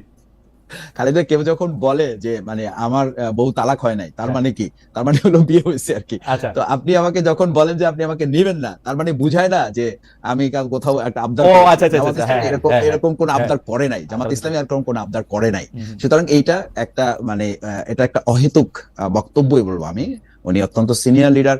আমি আপনাকে বলি যে আমি ওনার কাছাকাছি একজন নেতাকে কটকশোর মানে অফ দ্য রেকর্ড আমি ওনাকে জিজ্ঞেস করেছিলাম যে উনি এই প্রসঙ্গটা না আনলে ভালো হতো না। আমি নাম বলছি না, উনি খুব বিরক্তির সাথে বলেছেন যে মাসুদ ভাই এগুলো ঠিক জানি না যে আমরা জাতীয় রাজনীতিতে কখন কোন কথাটা কি জন্য বলতে হবে, এবং আমরা যখন একটা জাতীয় রূপরেখা নিয়ে কাজ করছি তখন এটা খুবই উদ্ভট একটা কথা, এই শব্দটাই তিনি ব্যবহার করেছেন। আমি ব্যক্তিগতভাবে আপনি জানতে চাইলে আপনাকে আমি জানাবো। সো এটা একেবারে অপ্রাসঙ্গিক একটা বিষয়। আপনি কোন একটা দলের ব্যাপারে কথা বলবেন, আমার মনে এটা পরিষ্কার, সেই জায়গাটা আমাদের বোধহয় সতর্ক হওয়া দরকার। আমরা যারা জাতীয় রাজনীতিতে কাজ করি, আমাদের কথা বলা, আমাদের কোনো জনগণের কোনো প্রেজেন্টেশন, কোনো অ্যাপ্রোচ, এগুলোর ব্যাপারে আমি দুর্বল মানুষ। আমি মনে করি যে আমাদেরও, আমি সহ আমাদের সবাইকে সতর্কতা দরকার, যাতে করে রাজনৈতিক বিভেদ গুলো না তৈরি হয়ে আমাদের মধ্যে একটা ঐক্য নির্মিত হয়। কারণ জুলাই, আপনি যে আজকে শিরোনাম দিয়েছেন, জুলাই আছে ঐক্য নাই, কিন্তু আমি মনে করি যে আমাদের এখনো হাতে হাত রেখে কাজ করার প্র্যাকটিস আছে। আমাদের এখনো ঐক্যমত কমিশনে ঘন্টার পর ঘন্টা বসে আলোচনা হচ্ছে। এটা বাংলাদেশের ইতিহাসে ভবিষ্যতে আর কখনো আবার হবে কিনা এটা নিয়ে আমি সন্দিহান, বাট এখন হচ্ছে। এরপরে আপনি গতকালকে এরকম টান উত্তেজনার মধ্যে, যখন উত্তেজনা বলতে আমি বুঝাচ্ছি যে কিছু বাকযুদ্ধ আমাদের চলছে, এবং এটা আপনারাও বলেন আমরাও বলি যে it is a beauty of democracy, এটা আমাদের গণতন্ত্রের সৌন্দর্য। সেই জায়গায় ছাত্রদল, ছাত্র শিবির, ঢাকা বিশ্ববিদ্যালয় পাশাপাশি রোডে এক সময় একই ইসে তাদের মিছিল চলেছে। আলহামদুলিল্লাহ সেখানে তো কোনো ধরনের সমস্যা হয়নি। সুতরাং এটা আমাদের মতের ভিন্নতার জন্যই তো আমরা এই আন্দোলন সংগ্রাম করে এরকম একটা সুন্দর পরিবেশে নিয়ে আসছি। তো সেই জায়গাটা আমার মনে হয় যে আপনি যেটা শিরোনাম করেছেন, আমার বক্তব্য হচ্ছে জুলাইও আছে, ঐক্য আছে। আচ্ছা, ঠিক আছে। ঐক্যটার কথা কখন আসে? যখন অনৈক্যের কোশ্চেন আসে। তো Right. সেই অনৈক্যের কোশ্চেন থাকলেই তো ঐক্যের ব্যাপারটা আমার কাছে আরো বেশি প্রয়োজনীয় হয়। সেই প্রয়োজনীয় জায়গাটা আমরা অ্যানালাইসিস করছি এবং সেই জায়গাটা আমার মধ্যে আরো সামনের দিকে দৃঢ় হচ্ছে। Okay. এবং এটাতে আমার মনে হয় না যে আমাদের আমাদের আমরা খুব বড় ধরনের দূরত্বে চলে যাচ্ছি। মাসুদ আমরা ভাই, দূরত্বে চলে যাচ্ছি না। মাসুদ ভাই, আমাদের আর বেশি সময় নেই। আপনি যদি জাতিসংঘের মানবাধিকার কার্যালয় করার প্রসঙ্গটা, আর আপনারা চীনে যখন সফর করতে গেলেন তখন উইঘুর মুসলিমদের কথা আপনারা বলেছিলেন কিনা, আপনাদের প্রতিবাদ সিলেক্টিভ কিনা, মানে আমেরিকা থাকলে আপনারা গাজার কথা বলবেন বা না ইসরায়েলের না কথা না, বলবেন? আমাদের প্রতিবাদ সিলেক্টিভ না। চায়না সফর অত্যন্ত ফলপ্রসূ হয়েছে। আমির জামাত সেখানে ব্রিফ করেছেন এবং যাওয়ার সময় করেছেন, আসার পরেও করেছেন, এবং সেখানে দুই সময়ই অর্থাৎ তাকে বিদায় দেওয়ার সময়ও চায়নার অ্যাম্বাসেডর তিনি ছিলেন, এবং আসার সময় তাকে রিসিভ করেছেন চায়নার অ্যাম্বাসেডর। তিনি নিজেও কথা বলেছেন, সেখানে দ্বিপাক্ষিক আলোচনা হয়েছে, বাংলাদেশের স্বার্থ নিয়ে কথা হয়েছে, মুসলমানদের ইতিহাস ঐতিহ্যগুলো নিয়ে কথা বলা হয়েছে। চায়নার সরকারও আমাদেরকে সেখানে ব্যবসা বাণিজ্য, অর্থনীতি এবং পররাষ্ট্রনীতির যে ঐতিহ্যগত কিছু বিষয় তাদের আছে, হিস্ট্রিক্যাল কিছু বিষয় তাদের আছে, সেই ট্র্যাডিশনাল কিছু বিষয় আছে, সেগুলো আমাদেরকে তারা দেখানোর চেষ্টা করেছেন, এবং পারস্পরিক সমঝোতা এবং পারস্পরিক বন্ধুত্ব তৈরির জায়গাটা আরো কিভাবে মজবুত করা যায় সেটা তুলে ধরেছেন। আর মানবাধিকার আন্তর্জাতিক মানবাধিকার সংস্থার পক্ষ থেকে যে এখানে বিষয়টা আসছে, এই বিষয়ে আমরা এখন পর্যন্ত অফিসিয়ালি কোনো বিষয় এখন পর্যন্ত সামনে আমরা নিয়ে আসি নাই। এটা আমরা আরো অবজার্ভ করছি, আমাদের নেতৃবৃন্দ এ ব্যাপারে কথা বলবেন, এবং আমরা আরো বিষয়টা পর্যবেক্ষণ করে সামনের দিকে আমরা এ ব্যাপারে কথা বলবো। আর জাতিসংঘের কার্যালয়, বাংলাদেশে মানবাধিকার কার্যালয়? হ্যাঁ, এটা বললাম যে এটা আমরা আরো পর্যবেক্ষণ করছি, এবং এ ব্যাপারে কেন্দ্রীয় নেতৃবৃন্দ কথা বলবেন। আমরা মানে এই ব্যাপারে এখনো পর্যন্ত অফিসিয়ালি কোনো বক্তব্য দেইনি। সরকারের সাথে আপনাদের, মানে আপনারা আন্দোলন প্রতিবাদের কথা আসছিলেন, আমি যেটি প্রশ্নটি করতে চেয়েছিলাম সেটা হচ্ছে সরকারের সাথে আপনারা এই বিষয়ে কোনো কথা বলছেন কিনা, বা চাপ দিবেন কিনা, প্রেসার গ্রুপ হিসেবে কাজ করবেন কিনা, যাতে না হয়। এটা আমরা আরেকটু পর্যবেক্ষণ করে আমরা জানাবো। ওকে, আপনাকে অনেক ধন্যবাদ মাসুদ ভাই। আমি শেষ প্রসঙ্গে একটু অসীম ভাই আপনার কাছে আসতে চাই। ব্যারিস্টার নাসিরউদ্দিন অসীম, আপনি যেহেতু মানে কি বলবো, যে আপনার সাথে আপনাকে বিভিন্ন বিষয়ে প্রশ্ন করা আমার জন্য খুবই আনন্দদায়ক, কারণ আমি আপনাকে লক্ষ্য করি। যেমন ধরেন, আপনি রাজনৈতিক ব্যস্ততার কারণে আইন পেশা ক্ষতিগ্রস্ত হচ্ছে, এমন কারণ দেখি আপনি 6 বছর আগে একবার রাজনীতি থেকে অবসর নিতে পারেন এমন ঘোষণা ফেসবুকে দিয়েছিলেন। কিন্তু এখন আদালতের অঙ্গনের কেউ, কিন্তু আমি আবার বর্তমানে ফিরে আসি, আদালত অঙ্গনের কেউ কেউ এখন এমন অভিযোগ করছেন যে কে কার মামলা পরিচালনা করবে, আদালত কে পরিচালিত হবে, এসব ক্ষেত্রে বিএনপি প্রতি আইনজীবীদের ব্যাপক হস্তক্ষেপ দেখা যাচ্ছে। এমনকি গত 15 বছরে নিয়োগ পাওয়া বিচারকেরা পর্যন্ত নাকি মানসিকভাবে আপনাদের ভয় পাচ্ছে।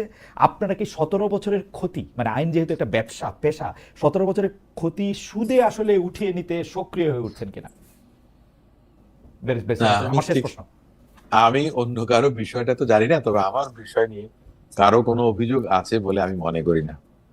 তার কারণটা হচ্ছে যে আমি 17 বছর আগেও যেমন ছিলাম এখনো তাই আছে।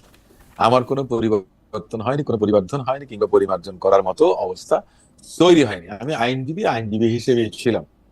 এখন দ্বিতীয় যে কথাটা, আপনার যে বিচারকরা কেন আপনার কোনো ধরনের আপনার হয়রানি কিংবা কোনো কিছু মনে করছেন বা আতঙ্কে থাকছেন, সেটা কি আইনজীবীদের জন্য থাকছেন না সরকারের ভূমিকা?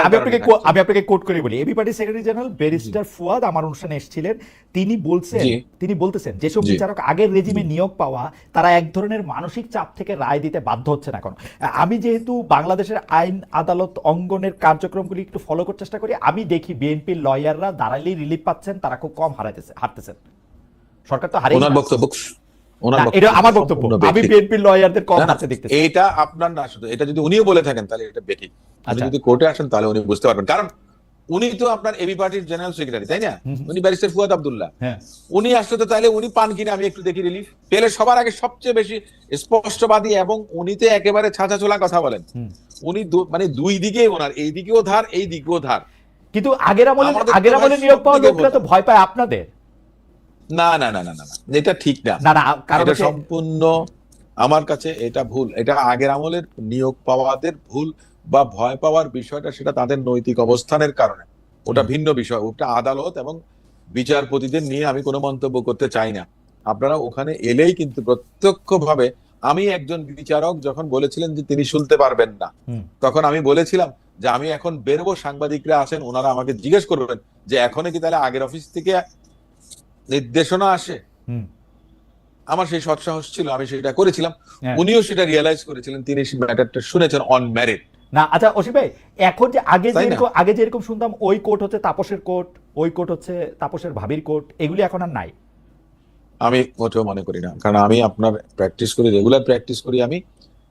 আমার কাছে মনে হয় না, আমি যে কোনো আমাকে আগে তো আমাদের ক্লায়েন্টরা বলতো যে স্যার কোন কোর্টে দেবেন বা কি করবেন, বা জুনিয়ররা জিজ্ঞেস করতেন, আমি বলছি যেখানে ইচ্ছা দাও। ওকে, ঠিক আছে। This is a uniform, this is unified. Asim ভাই আপনাকে আমি অনেক এটা ধন্যবাদ। বলতে পারি। অসীম ভাই আপনাকে অনেক ধন্যবাদ। আমি মাসুদ ভাইয়ের কাছ থেকে 30 সেকেন্ডে জানতে চাইবো যে মাসুদ ভাই, বিচার বিভাগকে আপনি স্বাধীন দেখেন কিনা? মানে আমাদের সর্বশেষ আশ্রয়স্থল তো বিচার বিভাগ।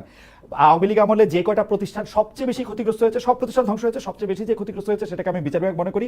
প্রশাসন এবং পুলিশও ক্ষতিগ্রস্ত হয়েছে, নির্বাচন কমিশন সহ অন্যান্য প্রতিষ্ঠানও আসলে কম বেশি ক্ষতিগ্রস্ত হয়েছে, কিন্তু বিচার বিভাগ সবচেয়ে বেশি ক্ষতিগ্রস্ত হয়েছে। এটা হচ্ছে আমার মতামত। এইটা থেকে ব্যাপারটা উদ্ধার হয়েছে কিনা আপনি কি দেখেন? নাকি 17 বিচার বিভাগ বছরে খালি জামায়াতের কথা শুনে? 17 বছরে যেভাবে দেশ ধ্বংস করা হয়েছে, বিশেষ করে প্রতিষ্ঠানগুলি। কনস্টিটিউশন গুলো একেবারে ধ্বংসের দ্বার প্রান্তে পৌঁছে দেওয়া হয়েছিল, যেটা এখন আনিসুল হক তিনি নিজেও এগুলো স্বীকৃতি দিচ্ছেন। তো সেই জায়গায় আমি মনে করি যে যে পরিমাণে এটাকে দলীয়করণ করে একটা জায়গায় নিয়ে যাওয়া হয়েছে, আপনি তো নিশ্চয়ই আপনি খেয়াল করছেন আমার মতো একজন নাগরিক হিসাবে এবং আমার চেয়ে আরো বিজ্ঞ নাগরিক হিসাবে, যে সেখানে পর্যায়ক্রমে যখন সরকার বা যারা এখন ওখানে আছেন দেখছেন যে এরকম বিচারের ক্ষেত্রে নিরপেক্ষতা ভঙ্গ করছেন, বা তারা তাদের নিরপেক্ষতা বজায় রাখতে পারছেন না, তাদেরকে মাঝে মধ্যেই বরখাস্ত করা হচ্ছে বা সরিয়ে দেওয়া হচ্ছে। সুতরাং আমার মনে হয় যে ন্যায় বিচারের একটা ধারা তৈরি হয়েছে, সেই ধারাটা পরিপূর্ণ করার জন্য হয়তো আরো কিছু সময় দিতে হবে। কিন্তু মাসুদ, আমার একটা অনুরোধ থাকবে, আপনি বিষয়টি আরো ভালো করে খেয়াল করবেন, কারণ আমি জেনে বলছি যে কোনো একটি মামলা, তার বিরুদ্ধে মামলাটি করা হয়েছিল যে দোষর হিসাবে, স্বৈরাচারের বা ফ্যাসিস্টের দোষর হিসেবে। পরে তার বিরুদ্ধে যথেষ্ট পরিমাণে কেস পাওয়া যায় নাই বলে তাকে যখন জামিন দেওয়া হয়েছে, বিচারক ভয়ে তার বিরুদ্ধে আবার আরেকটি মামলা এন্টারটেইন করতেছেন। জিজ্ঞেস করলে জানা হইতেছে যে ভাই, উনারা যদি এখন চলে যায়, উনারা যেহেতু বিখ্যাত ব্যক্তি, তো আমাদের উপরে ঝামেলা আসবে, সেজন্য আমরা চাই না যে উনারা বাইর হোক। সিরিয়াসলি, আমি নাম ঠিকানা কিছুই বললাম না, কিন্তু এরকম হইতেছে। আপনি একটু খোঁজ নিলে আপনি জানবেন।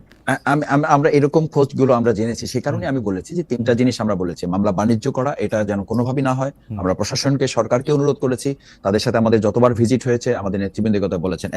2 নম্বর বলেছি যে অহেতুক কেউ মামলায় হয়রানির শিকার না হয়। 3, মামলাকে কেন্দ্র করে যেন কোনো ব্যক্তির কাছ থেকে অর্থনৈতিকভাবে সুবিধা পাওয়ার সুযোগ তৈরি করতে না পারে, সেই ব্যাপারে প্রশাসন এবং জুডিশিয়ারিতে যারা মাসুদ, আপনাকে অনেক তারা ধন্যবাদ। নিরপেক্ষতা বজায় রাখবেন। মাসুদ, আপনাকে অনেক ধন্যবাদ। অসীম ভাই একটু গলা খাকারি দিয়েছেন। অসীম ভাই কি একটা লাস্ট বাক্য বলবেন? মানে যেহেতু মাসুদ ভাই শুরু করেছিলাম। না, মাসুদ ভাই যে কথাটা বলেছেন, জি। যেটা ঘটার সেটা কিন্তু ঘটে গেছে। যা নেওয়ার লেনদেন সব শেষ হয়ে গেছে। মামলা বৈষম্য বিরোধী যা হওয়ার হয়ে গেছে। আপনি তো আবার একটা নতুন দিগন্ত উন্মোচন করলেন। আমি আপনার বাস্তবতার কথা বলছি। মূল বাদী আসামি করেছে 28 জনকে, দেখা গেছে 162 জন হয়ে গেছে, কোথাও 300 জন হয়ে গেছে, 400 জন হয়ে গেছে। বিচারকরা কি এগুলো এন্টারটেইন করতেছেন? বিচারক তো ইনভেস্টিগেটিং অথরিটি না, বিচারক তো on the face of the record সে দেখবে। বিচারের ভার যখন অসীম ভাই, আমি অল্প একটু, মানে আপনার তুলনায় মানে নুড়ি পাথরও না, আমি কিন্তু অল্প একটু দেখে প্রাইমা ফেসি কেস বুঝতে পারি। আমি এবং বিচারকরা বহুবার তদন্ত রিপোর্ট ছুঁড়ে ফেলে দিয়েছেন, স্বাধীন বিচারকেরা বহুবার। ওটা আমি তো প্রাইম অফিসে তো সে পারবেন না।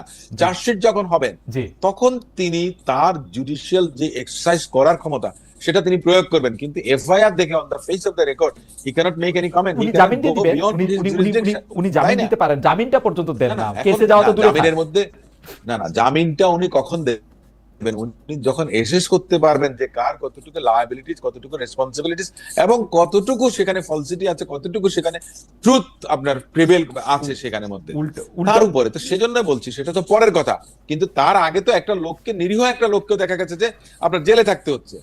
উনি চার্জশিট হবার পরে উনি পারবেন, তাই না? আমার মনে হয় যে তার আগে পারছেন না। আমার মনে হয় আজকের আলোচনা অনেকগুলি অ্যাবিউজ অফ প্রসেসটা আছে, এটা কিন্তু বিচারকের না, এটা হচ্ছে ইনভেস্টিগেটিং অথরিটি এবং পুলিশের দায়িত্ব। আমার মনে হয় যে এটা পুলিশের সুপারভাইজিং অথরিটিকে এখন দিয়েছে। এখন সুপারভাইজিং অথরিটিকে অসীম ভাই যা বলে সব কথা শুনে, বা মাসুদ ভাই যা বলে সব কথা শুনে, এখন কি করবে সুপারভাইজিং? না,